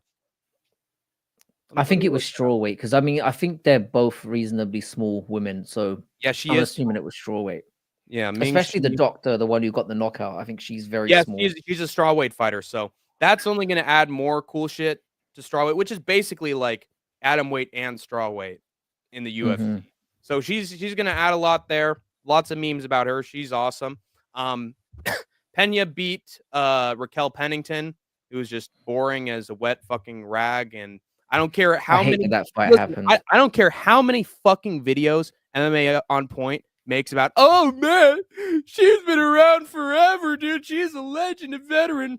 People need to give her more respect. She has no ability on the mic. Her fights are fucking boring. She had a horrible fight with Mayra Bueno Silva. She's just mean. And I like Tisha Pennington more than I like her, to be honest. And also that hairline is fucking, it's going the way of the Frankie, you know? So I'm happy that Juliana Pena whooped her ass. Like, I wasn't happy in the moment because I hate Juliana Pena. I think if Raquel Pennington is unlikable, she's that times a fucking million because she's the Lulu and doesn't want to fight I with just don't Harris. think that fight should have happened at all, and I think the wrong person. I think it was a robbery as well. Really? I wasn't. Yeah, I I had thought it was a robbery. I think yeah, I had Pennington winning as well, but I think it makes sense for the judges to have it 3-0 for Penny at the same time. I think she did enough to get those first 3 rounds. Um, so that I feel it's not a robbery. And by the way, Skatesman would have a very interesting conversation with you about this because he thinks that any fight that is close enough where someone has 2 rounds or 1 round like is not a robbery because the other fighter has done enough that it's not like a highway robbery to take that decision away from them. I think, but I do think that Pennington won one of those first 3 rounds. So I think she did win that I fight. think she won the first one, and then she won the last 2. And Yeah. I think she landed with a lot more. She had the more eye-catching See, moments in what was a very boring fight as well. but see, Frankie, if you'd have said she got rounds 1, 2, 4, and 5, and that's a robbery, I'd be like, yeah, you're right. But the fact that it's down to like whether someone got 3 rounds or not, It I was don't think down that's to a robbery. one. It was down to for me. Robbery's a bit strong, but I felt like the first round was the swing round because Yes, I feel like the fight was very very clear. Like 2 and 3 was clearly Pena, I and think it's 4 and you 5 can was clearly, definitely or it might have been 2 and 4. I can't remember, but they each won 2 very clear rounds, and then that first round was the one that was a bit like, eh. I just think the fact that the rounds that Pennington won, I think she won a you lot could more definitely say clearly. it's like an unfair decision. I think that's a I think better term for unfair. it. I think robbery is probably. I think it was just a bad decision as Bad opposed to like a decision. That's straight up perfect. robbery. That's better. Yeah. I'd agree with that. Lil, if Sniff had nowhere to go, would you let him stay with you guys? No Chill said that a bunch of times. Honestly, Sniff's chill. He's chill in his videos. I Whenever definitely we've would, man. I talked in love Sniff. person, he's pretty chill. I I've got got no. a few spare bedrooms. I wouldn't mind. I will say I'd put Sniff up. if he brings his dogs though, that might create a little like tension because who's gonna walk them, who's gonna feed them. They're very high maintenance, but honestly, I don't have a pet right now, so I'd take it. I'd fucking take his dog, no doubt about it. So I think Sniff would be a perfect fucking roommate, to be honest. I'm doing some coke on Virginia Beach. Every day I wash my skin with bleach. And then it would just be him and me doing Dusty Rhodes impressions every single day. So I think he'd be great. I Sniff, if you want to, I got a house, buddy. When a woman gets a knockdown, they have won. I don't give I a think fuck. Paradox makes a good point here. Yeah. Just I like think he whenever does. a woman lays on top of another one at the end of the round, they therefore automatically win the round. Automatically win the round. Yeah, Exactly. fuck you got to follow the rules. I'm sorry. You got to stick to the sport. Wasn't a robbery, but Penny didn't come close to the bar she set in the Nunes fights. Yeah, but it doesn't matter. She still won the title. So I thought she'd never win The the title. problem that I've got with Pena winning is that she's not active and she's going to delay that fight with Harrison Kayla Harrison forever. for as long as she can. Yeah. But Yeah, we that won't see fight, that until the end of next year. but that fight will eventually happen. And then I think that Harrison could easily become a star at bantamweight if she gets some Oh, I more. think Harrison beats the actual fuck out of her, which No, is the no only doubt. thing. When it does happen, at least we have that to look forward to. Yes, yeah. So that's why I think it's a good thing. And then we had our god awful Valentina versus Grasso tough season and fight. God damn it, that was bad. I'll give you that. But then you have future women's flyweight contenders like Kong Wang. I know she got exposed, and she didn't really get exposed, in my opinion. I think it was just that head kick landed flush, then a left, and she was done. But I still think there's some exciting stuff in women's flyweight as well. My partner said that women's flyweight is his favorite division, and it just keeps on stacking on good women's talent that are coming into that division. And then you got Dakota Desheva, who's in the PFL, who's just a phenom in there and one of the company's biggest stars. And I'm assuming will eventually be in the UFC in 2 or 3 years. Might be completely wrong Yeah. about that, but I think that's definitely a chance. No, Especially she has stated amount that. I of think she said she's got 2 years left on her because they don't do their contract in fights. They do it in years. money. And Yikes. she's got 2 years left. Yeah. So she stated that she will see out the rest of her contract and then we'll probably move on from there. But Yeah. and she's still young enough where we could, Right. you know, We could. I think she's only We'll 25 take or damaged 26. goods. We'll take damaged goods. I'm all right with that. Hopefully she yeah. won't get smashed in the meantime. Yeah, but But she we'll looks see. super entertaining in PFL. Mm. The fact that women's bantamweight has a money fight, thank God, it's been way too long. I mean, if you can even call it a money fight, but it's the closest thing we've had to like, oh, this is a fight that fans actually want to see. Since Pena has been a fucking reign of terror women's bantamweight champion, we could get another Ronda Rousey and Kayla Harrison if she keeps getting sub after sub after sub after sub. She's really impressed me. I know a lot She of is. people. I know a lot of people were down on her last fight, but I thought the sweep she landed and the fact that it was a big step up in competition, and I thought she did really well. Yeah, I so was very happy with that performance. yeah, I thought she I was think great. it was a little less impressive because I think she really relied on getting that takedown. Whereas, like, you know, if she'd have held her own on the feet, I would have said, okay, regardless, she's safe. You know, I had it like whoever wins this next round takes it, and Kayla got it, and I was like, oh, good for her. But like, if she hadn't have gotten that takedown, fight would have gone a I different like course. that she went through a little bit of adversity, and like Yeah, I said, her no opponent doubt. was tough as well.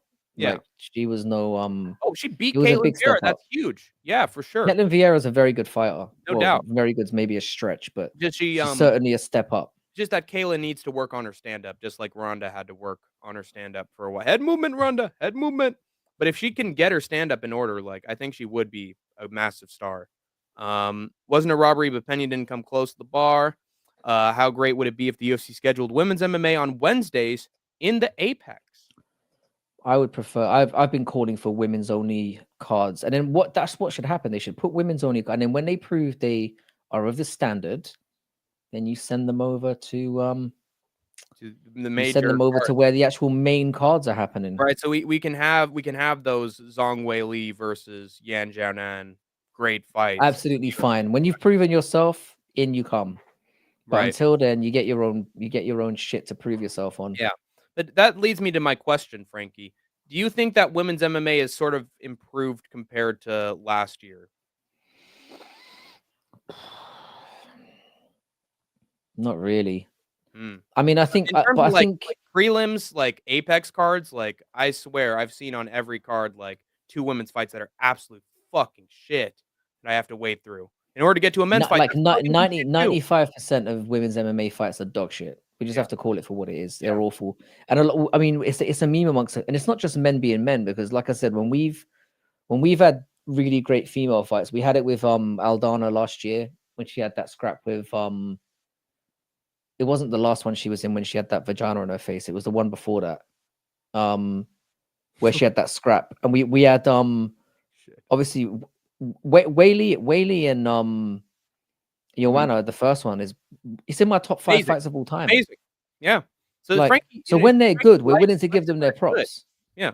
Yeah, when it's good, it's good. It's just that the standard is not there now. Right. Yeah. So it's just, but again, they're gonna have to go. Part of me is like, they have to go through that process to get there. It's gonna be 10 years or so before they get to that level. Mm-hmm. And we have to we have to go through the birthing pains in order to get them there. Right. But it's like, again, enough with these like token women's MMA fight night main events and shit like that. Enough of that shit. Yeah, don't have them in the main events when the rest of the card's fucking fantastic. Stop And you got it. Yeah, yeah. Gandaroba in the main event.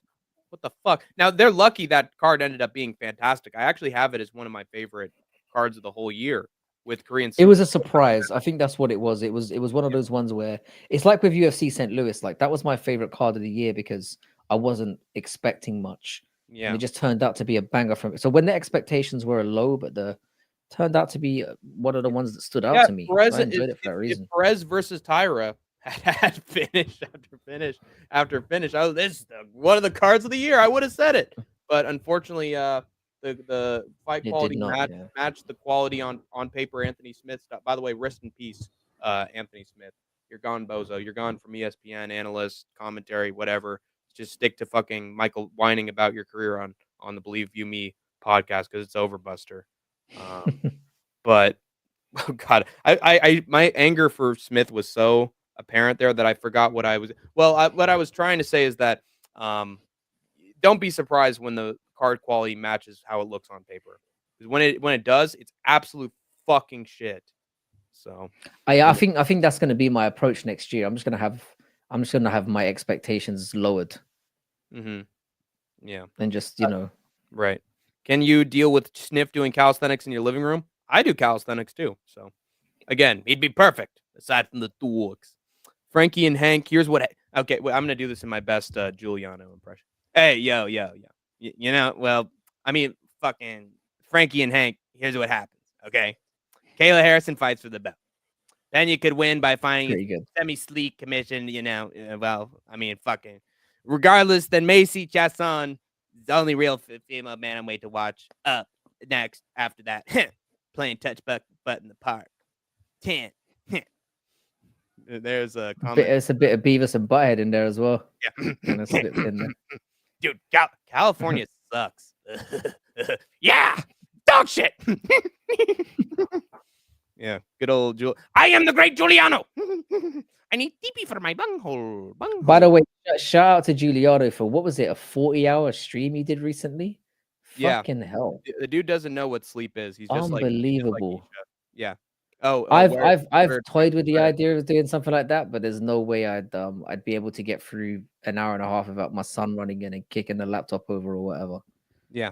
Hold on. I'm waiting for my Amazon package to arrive, Frank. I'm waiting for the Amazon. That Cheddarhead comment is awful. Hold up, a grown man said women's flyweight is his favorite division. Did I hear that right? Yeah, you have it out with Skatesman next time he does his fight companion. I said I know nothing. I say nothing.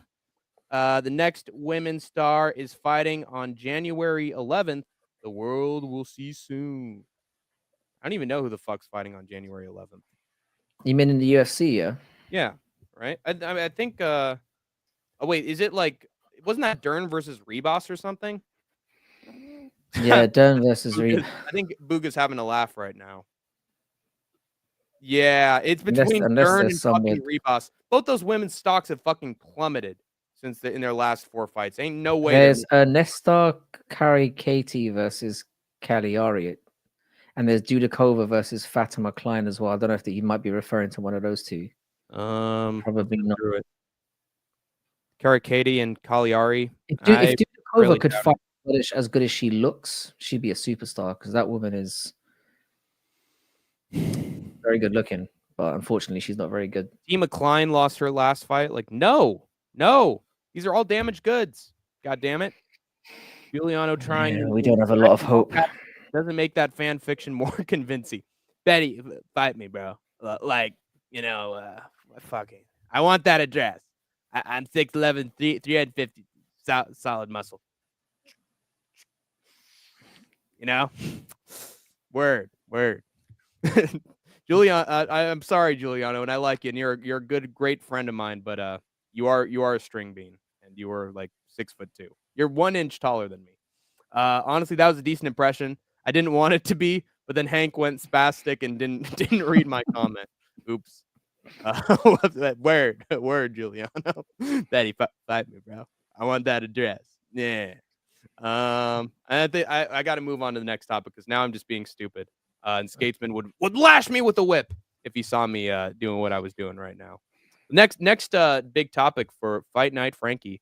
How much regional stuff or boxing have you watched outside the sport this year? And what would you say are your biggest highlights of regional MMA? I haven't watched as much as I should do. I do catch like a little. I'm a big fan of like the Hardwicks from like Cage Warriors. I really like them. Cage Warriors is something that I need to.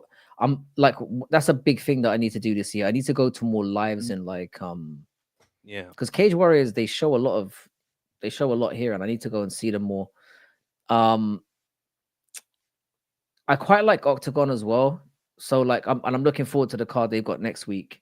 Obviously between Paradisa and Cater, I think it's going to be really good. This is actually a good thing for MMA YouTube in the long term. Honestly, to have no 2 or 3 weeks of no UFC to force them to like become channels that focus on MMA beyond the UFC, Yes. because it's giving a lot of promotion some traction and some videos that they otherwise wouldn't be getting. And I think some of these organizations should be taking advantage of that. No Like doubt. it's a good Dude, thing that like they should have flood all their shows into late December. Ryzen tried to yeah. do it with their landmark show of oh wait, no, it's Ryzen, I believe it's 49. Yes, it's 49. And it had fucking Ryan Garcia against Ampo as its main event, dude. And then Mhm. fucking pussy ass PED cheat dumbass schizo off his meds on Twitter. Ryan Garcia injures himself in sparring like a dumbass. You're a fucking professional boxer, Ryan Garcia, and you're taking on a guy with like 2 fucking fights in boxing. You don't have to go hard in the sparring, buddy. You'll knock his fucking ass out with one left hook. And he pulls Yeah, out. that That was takes a away from all opportunity. the credibility. But dude, Ryzen's stacked. Ryzen has like a super card of 17 MMA bouts, like 3 kickboxing bouts. They're huge. That is a great show to end of the year. You know? Yeah. I'm a serious guy. Also, Hank, you keep doing voices. I'm gonna roast you live. That little flamethrower he has. Ah! Hank is an entertainer. Yeah, sue me, guys. Me too. Oh my god, dude, me too. Truly a victim. Yes, all those things combined. I really am the final form of cringe humanity. Word. There it is. Word. Listen, learn. But yeah. So I would say my favorite moment in regional MMA was from Ryzen, and he beat Koji Tanaka on, I think it was Super Ryzen 3. They honestly had the best regional MMA fight of the year, in my opinion. Those two like just went back and forth, knocked each other down over and over again. No time spent on the ground, or like there was a few takedown attempts, but they were stuffed. And it was just onslaught of fucking war, like old 1940s, 1950s Rocky Marciano versus, so and so such and such, beating the absolute hell out of Old each school other. slobber knocker. Yeah, fucking Hearns versus God. I had a whole freaking stream with Skatesman talking about heavyweight boxing and Hearns Spinks, of just like onslaughts, 2 dudes sweating their lives away, just fucking smacking each other with huge ass shots, taking each other out. So that was fantastic, and it made a new star in Ashizawa. And then he got a knockout Mhm. right afterwards in Ryzen as well, and so he's on the come up. But that fight was absolutely fucking insane, and I'm Yeah. privileged. And I didn't even watch it really. I watched it through Isha's commentary on City Light Project, and he commentated it like it was one of the greatest fights he'd ever seen. And then I I have to rewatched. say as well, yeah, I think Ryzen has the best chance of getting like any kind of collaboration with you because the fact that UFC had like it was Mhm. very telling to me. This might seem like a very small thing, but when they had the Hearns Kaya versus Sakura Hagler. fight, That's what I was trying to get at.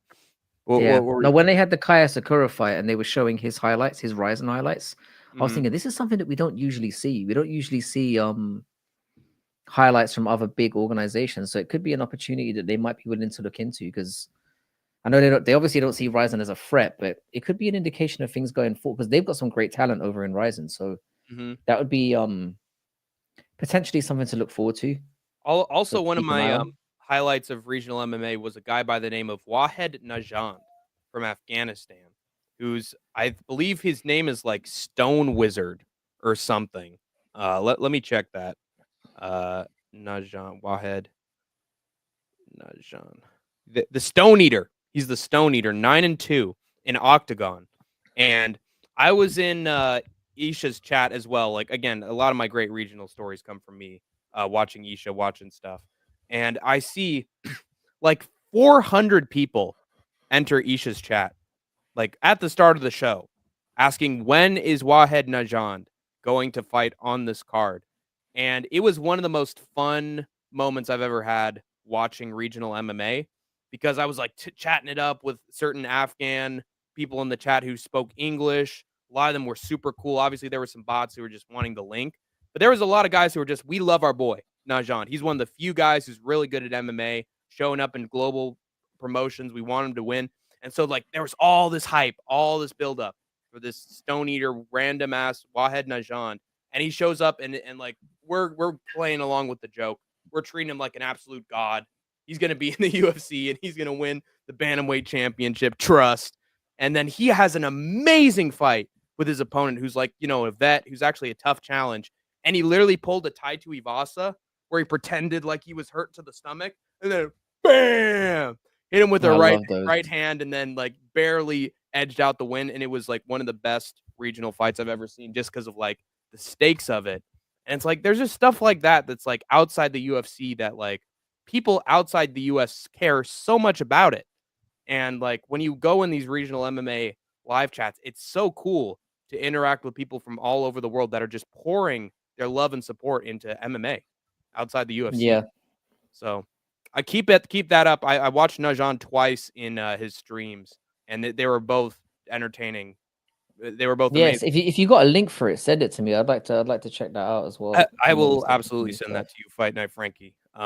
Sweet. Frank, basketball is so tough to bet on. Now Giuliano is he's got gambling brain right now. Oh, word. What are you betting? Listen, round robin. It was actually something that Doc said about betting, because I know Doc is spreading his wings in terms of his, because that's what got me into gambling. Actually, was betting on basketball like years and years ago. It's such a tough sport to bet on. Yeah, because it's like you never know, like, you know, because especially when you're because leads can disappear in like an instance.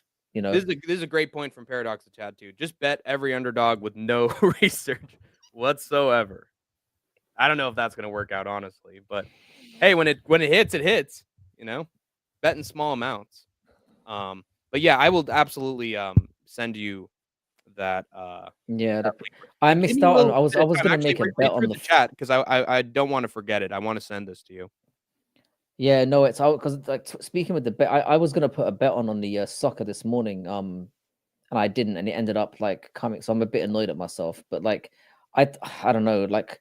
That's one thing looking into next year that I'm going to be a little bit more disciplined on, is like not, you know, is sticking to a strict limit of what I'm betting on every weekend, because I started chasing bets a little bit more towards the end there, and it wasn't a good look going against my own ethos. And I've got to look into more advice from like I've heard Giuliano's got some good advice, and he does. He has a method for actually making money. Guaranteed money off of betting, which if you're not really doing that for I was skeptical. I was skeptical when I heard that, but you know, a lot of people seem to be and I don't fully understand the round robin stuff yet. So while I'm saying I'm skeptical, but I'm definitely open to obviously learning more about how to gamble more effectively. I got you, Frankie. I'm genuinely a professional. Word. He is. Before he was an MMA YouTuber, he was a professional bettor, professional gambler, and he knows the VPNs and the services that actually make you some money based on your bets, and you don't have to jump through hoops in order to cash out of them. And the round robin is basically like you have all these locked fights that have good chance of winning, and you just have 6 fight parlays for like 6 of them for these cards. And even if one misses for you, the other one's going to hit because you bet on both options. And so there's a good chance that you have like, you know, 2 or 3 pay off. So like it's guaranteed money back. And if it hits, then if it's big. I've heard about this. It's like hedge betting with different because obviously different betting sites have different odds. So there's ways if you're using loads of them in conjunction, there are ways that you can, like the amount you make is small, but it's guaranteed if you're willing to kind of bet, because there's certain times where you find fluctuations between different betting sites where you can bet on both, and whatever the outcome, you're guaranteed to make a small amount regardless on either side. So let me go to Octagon's. I want to share with you Octagon 55 and 60. Yeah, I look forward to checking that out. There we go. There we go. Sent those to you. And I encourage everybody else to follow the City Life Project too, and watch those streams for Octagon 55 and 60, because those are all very, very interesting. Jesus, please, with the half-assed, butchered explanation. Oh, God. Giuliano's pissed. Yo, Hank, I got a joke. What did Nate Diaz say when the yoga teacher told him to leave? Nah. Namaste. Namaste. Yeah. Now what's up? Yeah. I'm fronting. Great explanation, Hank. I never understood it until now. Way better than Julie could ever. No, wait. Paradox. No, wait, hold on, bro. Hold on. Wait, hold on. I have to read this other comment. Hold on. Oh, Paradox is what I was trying to say. Oh, I'm sorry. Word. So the thing about the round robin is, I think DDP might be so disinterested in the Strickland bout, he might get teep kick and knocked out. Oh! Right, imagine going through Adesanya and then losing to Strickland again. Like, oh, that would be bad. Here's the fucking thing, you guys. I'm gonna go to war for you guys, for you fucking guys, dude. And by war, I mean walking slowly towards my opponent, and then getting them right in the midsection, and then thinking about doing a 1-2, and then not actually fucking doing it, and then not countering someone when they throw themselves out. For you guys, for you fucking guys, dude. War, and I'm gonna be like, it's gonna be super entertaining, right, guys? You fucking got better. Poor Giuliano, man. Hey, he's a birthday boy. Leave him alone. Hank kind of sounds like Tarantino, right? But the thing about these movies, and when I worked at a video store, and I'd see all these old flicks with like Casablanca, Casablanca, and then The Godfather Part 1 and 2. I actually think those are overrated, but I use those a lot during Pulp Fiction, and people forget, man. All these 1920s and 1930s movies, they are the benchmark of cinema. All right, enough gilly bullying. Happy birthday to you. Exactly, Giuliano. Happy birthday to you. Happy birthday to you. Happy birthday, dear Julie. Happy birthday to you. Thank you very much, Marilyn Monroe, for that fantastic performance for John F. Kennedy. I'm sure there's no tension there whatsoever between those two. For you guys, dude, for you guys. Strickland gets sent to sensitivity training and says, for you fucking days. For you, his, hers, you guys. Oh, brother. Giuliano is punching his desk like clown show. And here's the thing. You want to mess with me, boy? I'll pile drive you right through the mat. All right. Anyway, sorry. I'm doing too much schizomaxing right now, Frankie. I'm retiring from YouTube, back to successfully betting on MMA off the grid. No, I didn't mean it, Giuliano. Come back. We need you. We sang you happy birthday, damn it. Oh, Julie, don't do it. People forget, man. This random movie from 1926 with 63% on Rotten Tomatoes. I manifested this. This movie manifested it. Botch. There you go. God, it's fucking insanity when Hank the Tank's in town. Let's go to our next big question / topic for Fight Night, Frankie. What do you think about the updated MMA rule set from the the Nevada State Athletic Commission and General Unified Rule Set? There are elbows in PFL now. At least that's what Don Davis claims to taking place into next year. Legal strikes to halfway grounded opponents in the UFC. So can't pull a fucking Chris Weidman. What is going on? Also, what is going on with the new and old gloves for the UFC? Because people are telling me that, they actually didn't want to go back to the old gloves. There's these fighters that wanted it for 309, and now they're testing them to see if they're better than the new gloves because they're having the old ones back for pay-per-views, this, that, and the other, blah, blah, blah. And then other people are telling me that, the old gloves are coming back. They just don't have enough of them in stock. And so they're having the new gloves until they can get enough old gloves until the end of the year. Like, I'm just hearing all sorts of different accounts as to what the fuck is going on with the gloves. But what do you think about these updated rules and then what's going on with the gloves? I don't think it's going to make that much of a difference. I think like it's a step in the right direction, but like I think that rule, like the main issue I've got with that rule is the not being allowed to hit a grounded opponent thing. I think that needs to be taken away. You know, when there's a situation where you're allowing people to get into a submissive position basically and get away with not getting their fucking head pounded in. Yeah. I've got an issue with that side of it. I think it's a step in the right direction, and as long as until we get like, you know, really big changes like fucking soccer kicks to the head and like stamps and shit, I don't think we're gonna see. I don't think it will be a noticeable difference. So on that front, I'm not too phased by it. I don't think it's going to be noticeable. I don't think there's going to be an incident where we're going to be like, oh, in fact, the only thing it might do, which would be interesting, is it might cause more confusion and we might get more DQs. Right. Than what we've got with people thinking, oh, I thought that was legal, and then they've, do you know what I mean? I expect that more than, so it could have a negative impact more than a positive one. We'll see. And on that note, do you think that the new gloves have had more of a negative impact on the UFC's product than a good one? Or do you think it's right in the middle? Do you agree with the idea to just go back to the old gloves? If it ain't broke, don't fix it. Or do you think, no, I mean, we've still gotten some finishes from the new gloves and maybe just took the fighters a little time to adjust, and, you know, does it just sample size is definitely too small. Yeah, the sample size, I mean, they were only rolled out for like 4 to 6 months or whatever it was, but to be honest, like I don't know why they changed them in the first place.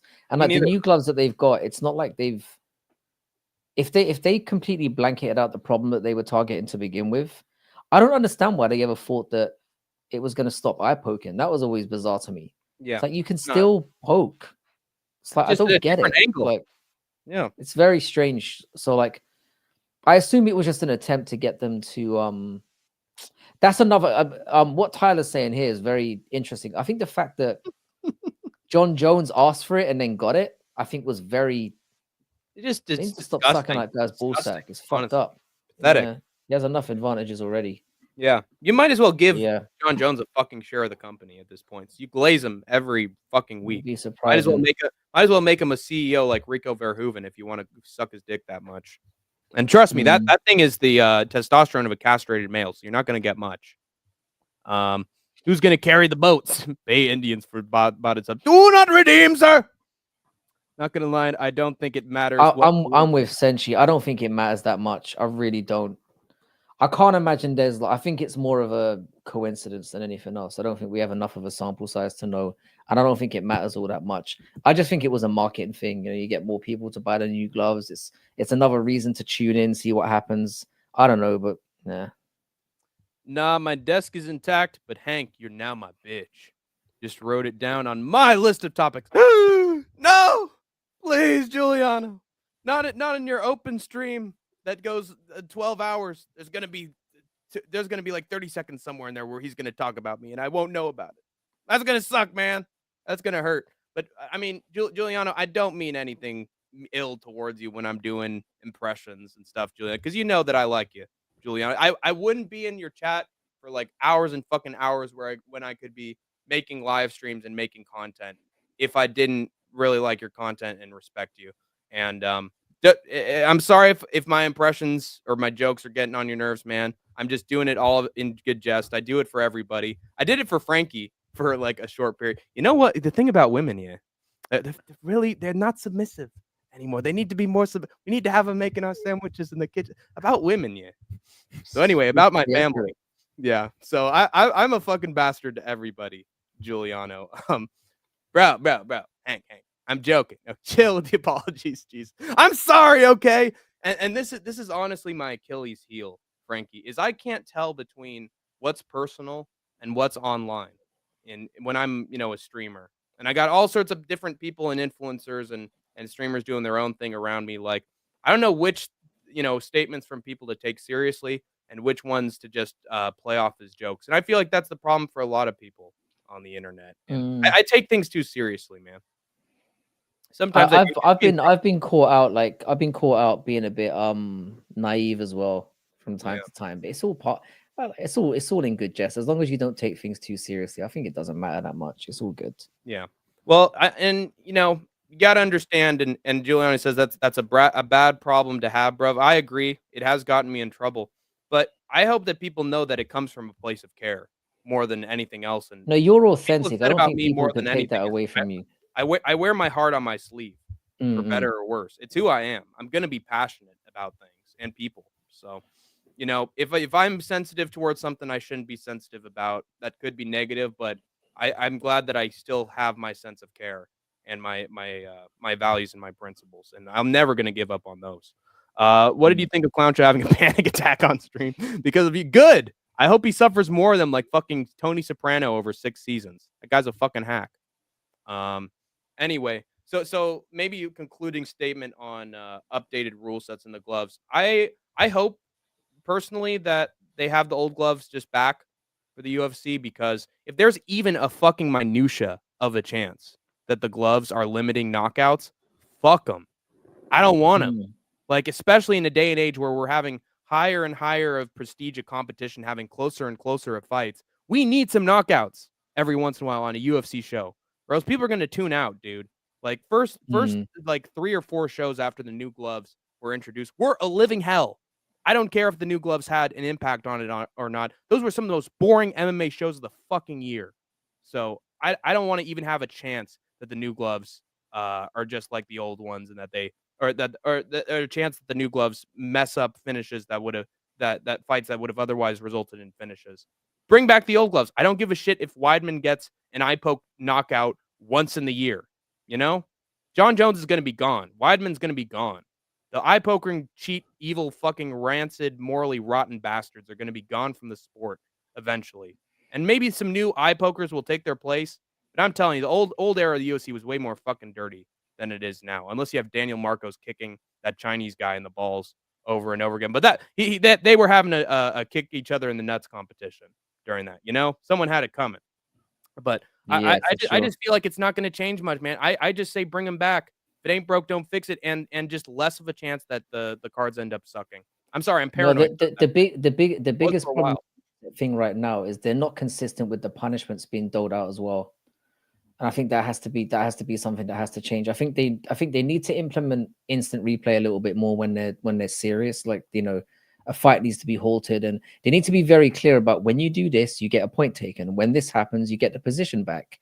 Whatever. They need to be very, very clear, not just making it up as they go along or depending on how the referee feels on a certain night or whatever. There's no consistency. And I think until we've got that, the rule changes are going to be very much who gives a fuck. And the glove changes are going to have the same impact. It's like we need more consistency, I guess. Yeah, I agree. And hopefully we get it.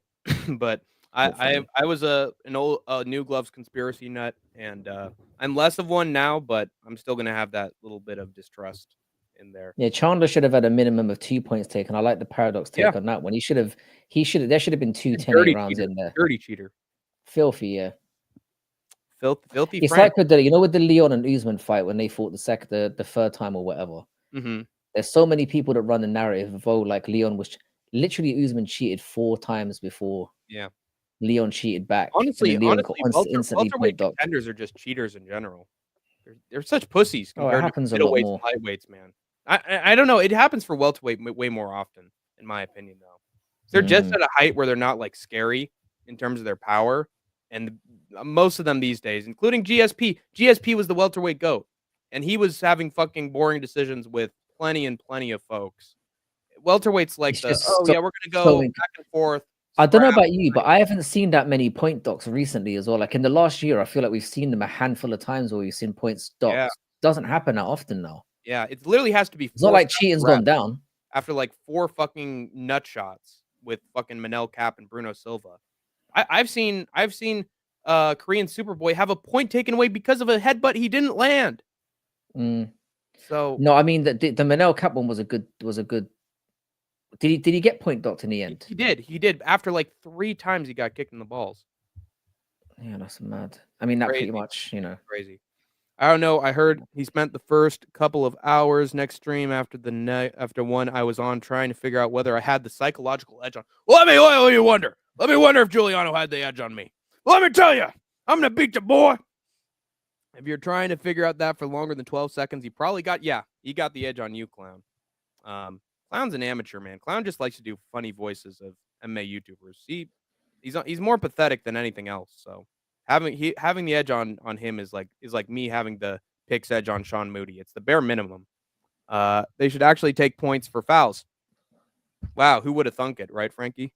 Chandler should have minimum had a point taken. They should adopt more harsh punishments for cheaters like Michael Chandler. What would those harsh punishments be, Frankie? They could find them. I think if you start finding people, I think that would make a big. That was something that Jax mentioned with its yellow cards. You know, now you got like 30-year pay docked because of that bullshit. Yeah, you'd see them start to tighten their lips and start to curl those fingers real quick. Weird, dog. Fence grabbing as well. But there was a guy in the chat who also said, "Oh, just have him grab the fence. It's fine." So people have all sorts of opinions about these rules and regulations, Frankie, especially depending on the promotion. Welterweight has the worst top 10 in all of MMA, and honestly, I would not disagree with Master Saiyan Chai. A lot of them are boring. A lot of them are like underrated, underappreciated. You know, maybe they're all properly. I think the welterweight top 10's gotten a lot better, and I think the unranked welterweights are really good as well. I think them and middleweight have the best potential moving forward in terms of who's outside the top 15. Well, yeah, in terms of prospects, but it's still in a weird flow. I mean, the top 10 of welterweight is still good. I mean, it feels less good now because obviously Gary and Shavkat kind of managed to lower each other's stocks. And Bilal's the champion. Great. Exactly. Leon's not anything anymore. Colby's disappeared out of it. Maybe he's got a point. We've still got JDM. We've still got Michael Morales or whatever his name is coming up. Yeah. There's a few people. I like welterweight. So yeah, it'll get better. Compared to last year, yeah, it's better. Chandler, one adopted child per fence grab. Yeah, the honey's asking for more, kids. Right out of the womb, Michael Chandler, as soon as you grab those gloves. But they'll happily DQ or call a fight over nothing. Yeah, absolutely. Yeah, it's a double standard. Guru right. Oh my God. Psych. That's the wrong number. I hate Clown Show so much. We got Protez as well. Who likes Clown Show apart from the creeps or the ones who are enjoying it? I'll be honest here. With Clown Show, yeah, I've only ever tuned into the guy twice, and both times he was just like he's always offering people out like to fight, which is always baffling to me on the internet. I'm like, whatever. I'm always very untrusting of people who talk a lot of shit, but they don't show who they really are. Yeah. Do you know what I mean? I'm not saying everyone should go on camera because that's stupid. Some people don't want to, but if you talk that much shit and then you're hiding behind, it's pathetic. An emoji it's like if Weasel made a hot take, which he hardly ever does, by the way. But on the fights, he does make hot takes, and then he never shows himself. Never has any moment on Twitter where it's just him with a photo. Like, dude's a fucking coward. It just seems I'm with Master Senshi again. I've only been in there twice, but it's mostly just like toxic arguing most of the time, and him saying, "Oh, pull up, bro, pull up," and all this, and it's like, let's stop that. No one's pulling up. We're online. Just MMA Joey, right? Up. Guys, wait! I need you to pay some cap into Cash App or in PayPal, or I'm gonna have a conniption fit. Okay, I'm gonna have a heart attack. You'll never see me stream again. I need 5 donations max into the Cash App and the PayPal. Okay, guys? I need to afford groceries this week. So what if I need to afford my Cheese Whiz? So what if Clown Show is an OG? It doesn't matter. It doesn't matter what his name is. His content is dog shit. It absolutely is. He has. Does he make like videos at all, or does he just go live? He makes them on occasion, but it's just him doing little voices of MMA Guru with other people, and that's something I'm not really familiar with his content at all. Like that's so just I can't really say for sure. I'm a lady. Oh, I'm doing a lady's voice. You guys I'm a man. I do like it's a dumbass puppet show. Death penalty for cheating. Yeah, my Isha says that if you grab the fence, you should have your fingers cut off, Yakuza style. So They're getting desperate. The MMA Long fans are way to getting go. desperate. Yo, Juliana, word. Fight Fairy raid. Oh my God, Frankie, we just got 1 or 2 extra people from Fight Fairy. It's a Yeah, miracle, man. I didn't know Fight Fairy was still good. Didn't she get outed for like having like there was a dude who was basically behind all of her content, Huh? like her mouth, like she was just a mouthpiece. I Wow. heard that. So like a reverse Nina Drama and her boyfriend situation. Kind of a bit like that, yeah. I mean, fair play. I mean, if I was, I think what she did was very smart. I rate that Yeah. because Why men not? are stupid, and there's Yeah. loads of us who are like out here just waiting for the next person to simp on. So fair play to her. I mean, I thought that Clown Show freaking doxed Fight Fairy. That's what he was like getting in trouble for initially at the start. Was he doxing like what? I don't know. I don't Was know it anything about. I mean, it's fucked. It's again, all fucked either way. yeah, Andre I don't Lima fucking cheated know 20 shit. times in his fight versus Igor, but is treated like a victim. Yeah, because Igor decided to just To get mad Brian. all of a sudden in the middle of it and act like he had fucking rabies and take a bite and get kicked. And now he's on the Octagon card this Sunday. The zombies going around the world spreading the plague. And Andre Lima was a filthy ass cheater there, and he's still a filthy ass cheater. Yeah, He's brutally still, honest. Brutally honest. MMA did a really good video about that actually, where he yeah. broke the whole thing down. Mm-hmm. Really changed my mind on it. Yeah, he's still fucking Mm. not making weight and still just being a just waste of space and pathetic on the ground. Like he used to be a great striker and wow, amazing arsenal and range and dynamics, and now he's gone from that to I'm going to be Bo Nickel on the ground and not strike whatsoever with any purpose at all. And Andre Lima has just had he's won his fights, but in my opinion, he's on a like in terms of stock downward fucking spiral. And I hope someone knocks his fucking lights out and sends him packing from the UFC. Dirty fucking cheat. And your tattoo's stupid, by the way. I think the UFC has done really good with Patty. Might actually have a chance of competing in the top 5. Probably beats Chandler. They have done a really good I like job this with Patty. take. I think they're doing the right Aside from things with him. Jared I think it's Gordon, the next. It's a good fight for him. I think he beats Chandler as well. I think he does too. I think he could get a submission, if not win a dominant decision. Yeah, I think he do. Chandler allows well. way too many fighters to take his back. Way too many. Even fucking Dustin Poirier got his back. He's too old now he's too old to compete in the wrestling. And he's tiny too. And Patty's tall. Yeah. And he's gonna get Chandler down at some point. He's a midget. It'd be at first, but start not doing them in every effing ground and pound sequence. Welterweight has 0 apparently. Yeah, word. I mean, we've got Prates as well. Leon resurgence coming up, boys. I hope not. After that shit performance against Bilal, I'd be fine with an early retirement. Joey needs 200 paid members minimum to afford insulin. Yeah, I need it from overseas, guys. The American health system is in the toilet. I need them from Canada, guys. I need them shipped through the border, guys. Guys, pay me 10 donations right now, or I'm ending the stream. Clown Show. Oh, Clown Show does it too, huh?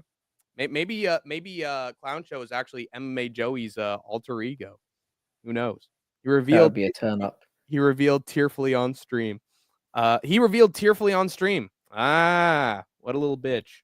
I heard Fight Fairy got devoured by a large bullfrog named MMA Joey. Well, he's got to keep up that big belly somehow. It's gone from squirrels to your pet dog to people at this point. He is the glub go gub glub, the schwubble double sibble double flub. I watched an MMA Joey video earlier. Shame on you. Dream fight Severino versus Mike Tyson. Yeah, I think that would be a fair matchup. Wouldn't you agree? Fight Night Frankie. 1983, 1984. Sure. Mike Tyson. I think that'd be good. Tomboy Aspinall. Great name. That's a great name. That's just as good as fucking Fight Night Frankie. Patty is gonna dust Chandler, and I hope so, dude. I'm tired of Chandler's bullshit. You want to pull yourself by the bootstraps. Actually, I think it's the right fight for both of them. Have a good performance that's not in the 5th round. And also, I actually, and I said this on my news channel. By the way, I got 2 topics left, Frankie. We're almost done here. What I was gonna say is, I actually think this is a great even fight for both of them, given that Patty. I mean, both of them could. I think he could, but then again, I don't like the argument that he could always hit him with that shot. When since Tony Ferguson. When's It's the not last there time he's hit anymore. someone with that big shot out of nowhere that's put him out since Hooker and Ferd? And Nobody Paddy else. does have a decent chin. Yeah, So and he does. But I could see mm. he doesn't do a good job with his guard because he leaves that chin wide open. So I could see Chandler finding it, but he'd have to find it somewhere in that fight. And I think Paddy's going to be on his back way I before think that Paddy happens. has more ways to win for sure. Yeah, but I give Chandler a chance. He's always Mm. dangerous enough that it could go another way. And given that Jared Gordon performance was bad, and also Bobby, he didn't spend too much time in that fight with Bobby. He spent like a couple minutes and then he got that sub. I will say that transition from the guillotine into the triangle was maybe one of the most smooth transitions into a submission I've ever seen in my entire life. That was fucking unbelievable. But at the same Oh time, yeah, that's his best performance in the UFC so yeah, far. yeah, By exactly. far. And so that's why I got pissed at people who were still hating on him even after that. Where I'm like, what can you say now, guys? He literally couldn't have had a better performance if he tried, and you're still Defended himself the well. I mean, immediate the reaction like you hating said, the on him. transition was great as well. What does that say about you? That says something about you more than it does about Patty. Mm. And so what I was trying to get at, he didn't go past round 1 with Bobby Green. So if Michael Chandler survives Patty like he often does on the back, how does that affect the fight later? I think that's the ultimate question. I think Chandler's too dumb and is. Yes, that's a great answer. That's the issue that it comes down to. I just don't think he's smart enough to win a fight against somebody who has any kind of game plan. Yeah, Patty is going to outstrike Chandler, says Paradox. And you know what? I think Paradox actually has a good point, because when you think about that Charles Oliveira and Michael Chandler fight, how much time was Chandler spending just standing against the fence, just waiting for Charles Oliveira to hit him with the shot that was going to wobble him? Like, he spent way too much time being on defense rather than being on offense, you know? Oh, and also Patty is greater than Islam. Yeah. Yeah, I don't know about that, but it's almost as if Patty is from the region that Paradox the Chad is located at. That's crazy. I don't think Paradox cares about that kind of stuff. Partisan bias isn't really His Paradox's. thing. Nah, not really. But he loves himself some Patty, let me tell you. Let's go on to our next topic. Speaking of striking a grounded opponent and Weidman can't get away with it. Weidman had a horrible performance against Eric Anders, who smoked him. I mean, to be fair, he dropped Anders. That's lovely. Good for you. But then he once he was on the ground, he was just basically a victim down there, and he got smoked. But that doesn't mean that all the old crafty vets in the UFC in 2024 did bad necessarily. We actually had quite a lot of successful old crafty vets with the big meaty hooks and bitches and creamsill. Oh yeah, this year with and Cub was the one you Cub mentioned. Swanson and Michael Johnson. Yeah. They had some great finishes recently, and I'll get into this in the video clip that I actually sent Frankie as part of his highlight of 2024. But my question for Frankie is what are the career paths of some of the more successful crafty vets that we've had this year in the UFC? Like, I'm talking about the Jose Aldos. I'm talking about the I'm talking about Volk coming off a bad loss. How does he keep his career intact? I'm talking about Colby Covington. What does he do after he got destroyed by Joaquin Buckley? Francis Ngannou is finally back in MMA, beats Renan Ferreira, looks great in MMA. What does he do next? I think Cub Swanson should retire, and it actually sounds like he wants to retire as well, and that would be the best way to put a cap on his career. Yeah, he should have retired on the night. Michael Johnson somehow thinks that he's going to beat everybody at lightweight still after beating Abu Azaitar. So I just listed you all those different names. What do you got for some of them? I think it's as you kind of revealed it there. It's going to be a case by case basis because some of them have something in the tank left. I think we all felt it after it's like when Cub won, it was a very close fight. I felt like this would be the perfect time to retire on. And with certain guys, it's like, again, it's very much case by case. I feel like with Michael, like Paradox saying Michael Johnson versus Bobby Green. Michael Johnson not retiring is fine to me because his record's always been what it is. He gets in there, he has fun fights. his brain's already significantly. I mean, how much more damage can he already do to his brain Mhm. anyway? Mhm. You might as well go all in It's in the bin and just give already. us a few fun ones. But like he's got, I don't think there's been major tapering off from any of these guys, like or some of the guys mentioned.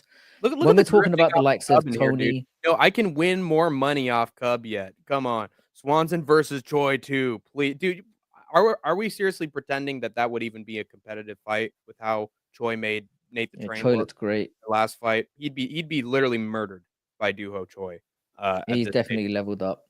Yeah.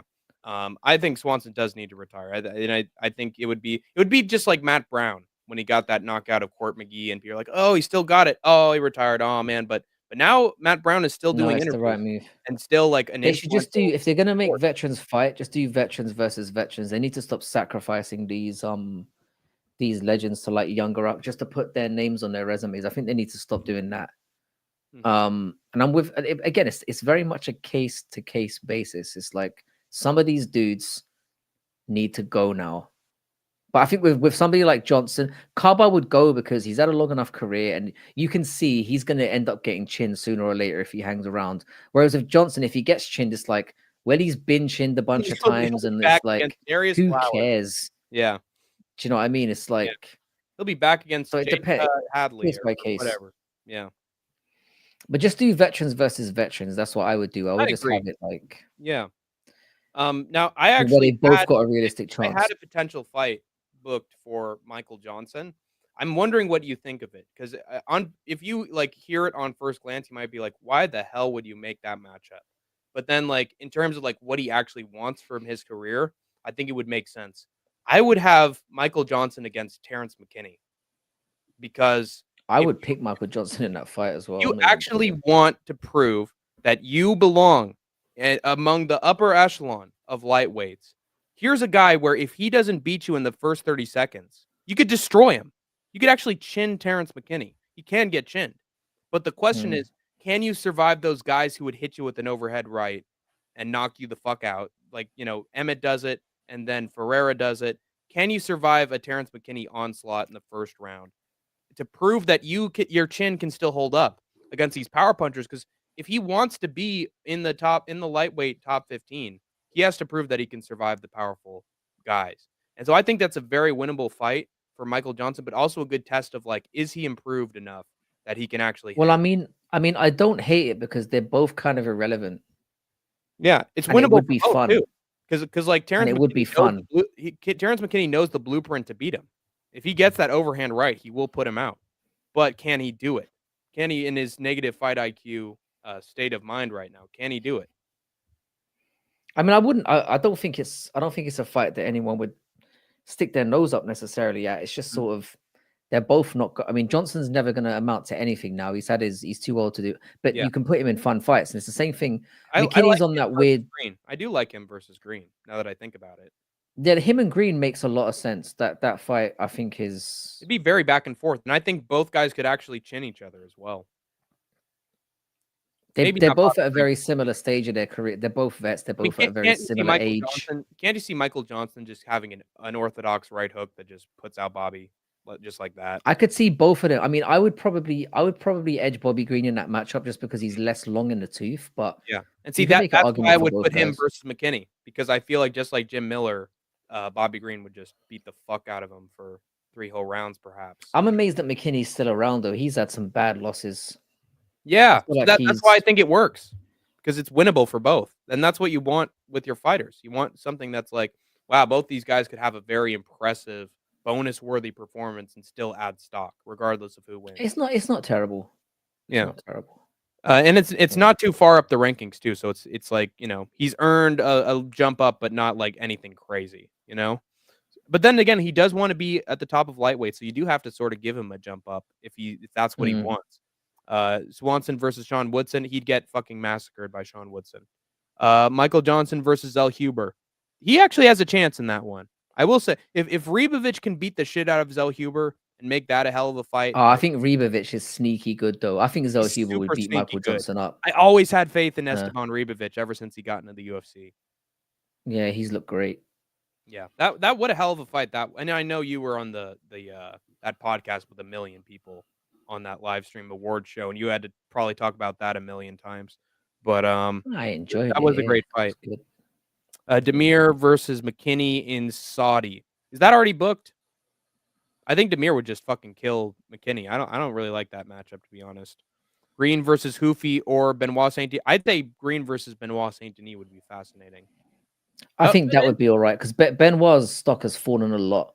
Yeah. And Green's still got a few, I wouldn't hate that. I think that would be a good Benoit matchup. doesn't have to worry about Green like schooling him as well. I feel like BSD's in a sort of Fiziev kind of template where it's like, ooh, he's scary. Oh, he's good on the feet, but like occasionally he's gonna have a Bobby Green who's gonna like test him for a few rounds, Yeah. Gonna see whether he can really hang on the feet. He wouldn't have to worry about the ground game at all. Zellhuber just I'm with Senshi. I think Zellhuber would fucking destroy him as well. That's a terrible matchup, to be honest. Not even close. It's disrespectful to Zellhuber. Yeah. And then so with Jose Aldo, what do you think is the best move for him? I think they already fucked it up with him. I think he should have got one fight when he came back and then got a title shot. They've already fucked him about. Yeah. So they really have. Like you can't recover from that. No, I think it's because now they've kind of he's fallen down a few rungs. I love Jose Aldo, but unfortunately it's partially Aldo's fault as well because the blueprint's there. You can just, like I said, you press him up against the cage, pin him there. He can't do anything about it. He's shown it's partial. A lot of people blamed Mario. I blame Mario Bautista as well because I had an Aldo parlay. Aldo was on the final leg of my parlay. Right. But a lot of people ignored the fact that Aldo didn't escape from the position and didn't do anything to negate it. And he let Marab do the same thing to him as well. You mentioned that in the video that you sent to me. He should have done more to work on that and to more urgency to get out of that situation, and he didn't. So it's just as much on Aldo as well. If you can get away with why are you going to stand across somebody who's got great boxing and can kick the shit out of you if you can just pin them up against the cage and tap them for 3 rounds and walk away with the win? You're going to do it.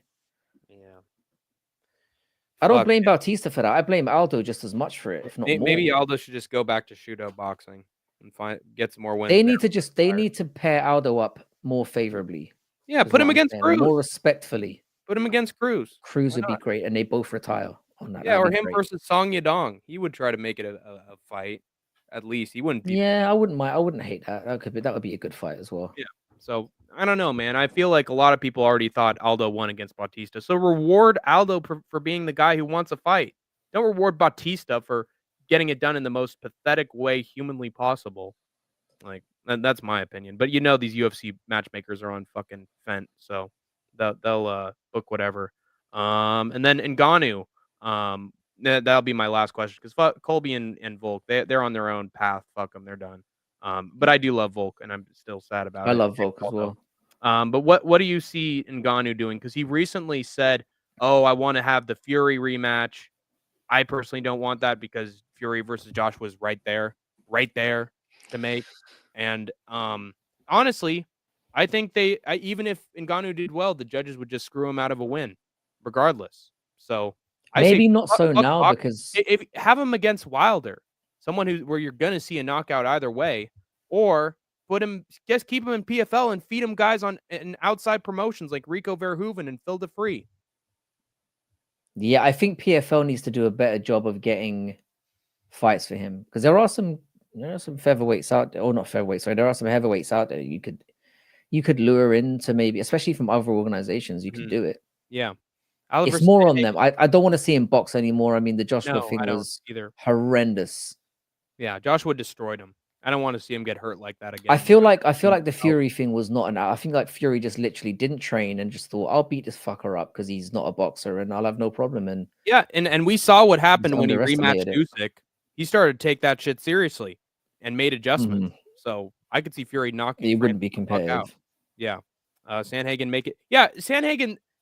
Have you noticed this, Frankie? Literally, anytime a bantamweight gets a win, Sandhagen's on his camera in the gym, like, "Oh my god, thank you so much for this fight, for winning your fight. But fight me, please. I don't have anything booked, guys. Please fight me." I'm so tired of Corey, dude. I'm completely off Corey Sandhagen. I fucking hate Sandhagen. I very much rate him as a fighter, though. I mean, personality-wise, he's a bit of a jar, but yeah, I enjoy him I think he's one of the more underrated guys technicality wise. great. I No doubt. thought that fight with Umar was It's very from well. both of them. Yeah, it I was. thought they were both great. Umar was just better, but they were Yeah. both great. Great technical fight. Like I loved it.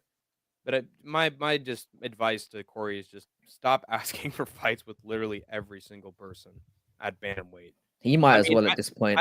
I know he's probably completely untrustworthy of the UFC because of how they did him dirty with Umar jumping up. Mhm. But come on, dude, Corey, there are other fish in the sea. I'm sure you'll have somebody in the top 6, 7 to fight. Like He's somebody who could do stop quite well whining. at featherweight, I reckon. He could. He's tall enough to do it for sure. Mm. But And he's skilled enough to do it as well. do you think the skilled striking of Corey is still there? Because I'm skeptical. Oh yeah. Honestly. I am. Corey versus O'Malley is a great shout as well. I've been waiting for that fight for a long Yeah. time. They might as well do that. They're never gonna make it because the UFC is a bunch of pussies who just want to glaze, who want to lick O'Malley. I think he'd beat Sean O'Malley as well. I think that's the problem. That's why they haven't booked it. Yeah. I think Corey would beat him. Ridiculous, man. PFL could have just paid the guy Curtis Blades his fight. Exactly. Yeah. Get Kuniev the fuck out of the UFC, dude. He looked like shit on the Contender Series even. Francis versus Wilder. That's what you need to book. But Francis is gonna If they're gonna do boxing, they might as well do that. Yeah, exactly. Whatever.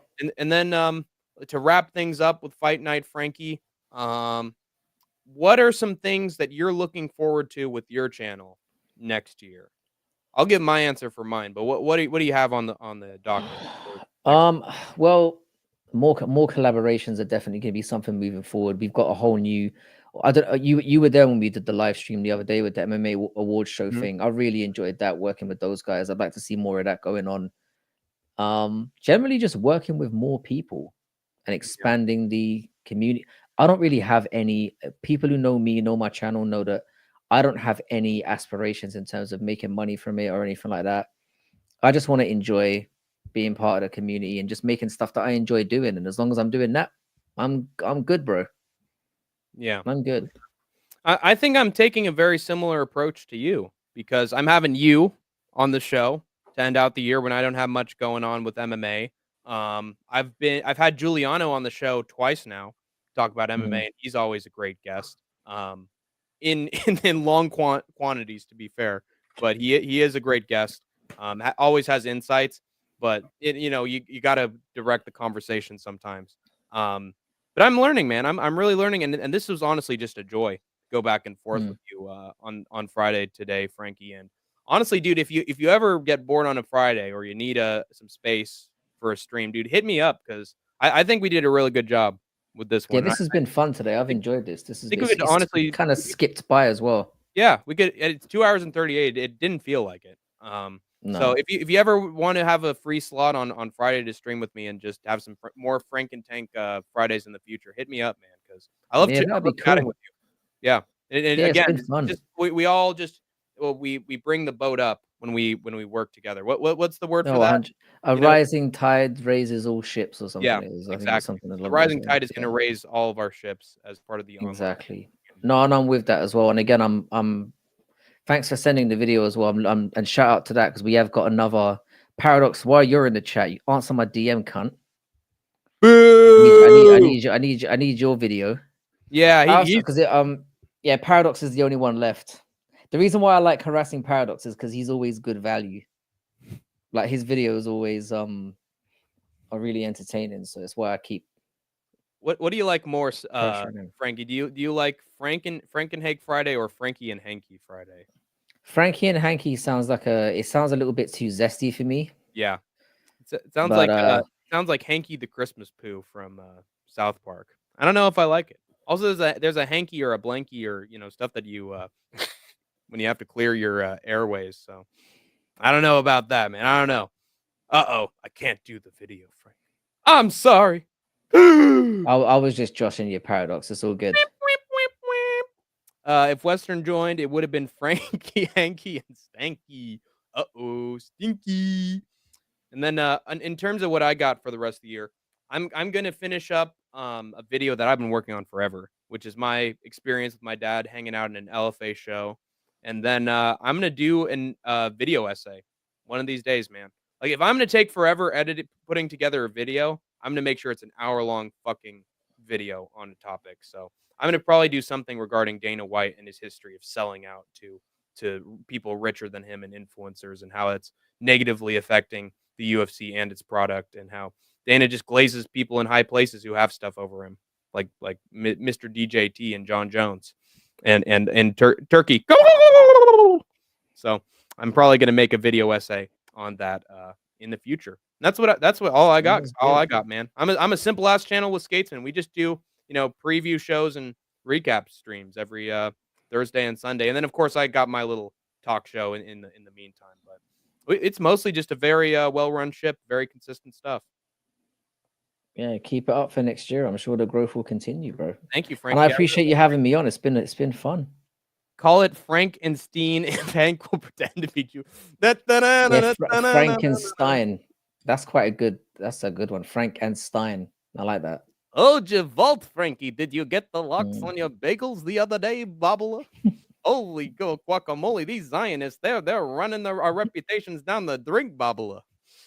Oh, God. I'm going to hell for that one. Or whichever religion I ascribe to first, with Judaism or Christianity or what. Yeah, you're burning a lot of bridges, yeah.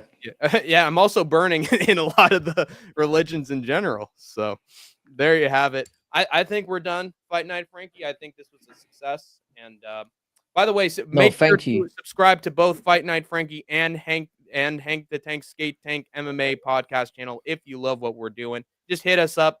Comment in our live stream so that they gain some traction. And we appreciate every single one of you. And you made this a success, all you guys. Is there one last thing you want to say, Frankie, before we sign out? I just want to say thanks. Thanks for having me on. I appreciate it. And I'm sure we'll be doing a lot more in the future. And thanks for all the contributions you've made over the year. And you've gone from strength to strength. So thanks for being such a supportive person throughout this year. I really appreciate you, bro. I want to be, man. I think you make great videos, dude. And I would support them any way I could, just like my buddy No Chill, just like Isha, just like everybody. So appreciate having you here in the online MMA community. Seriously.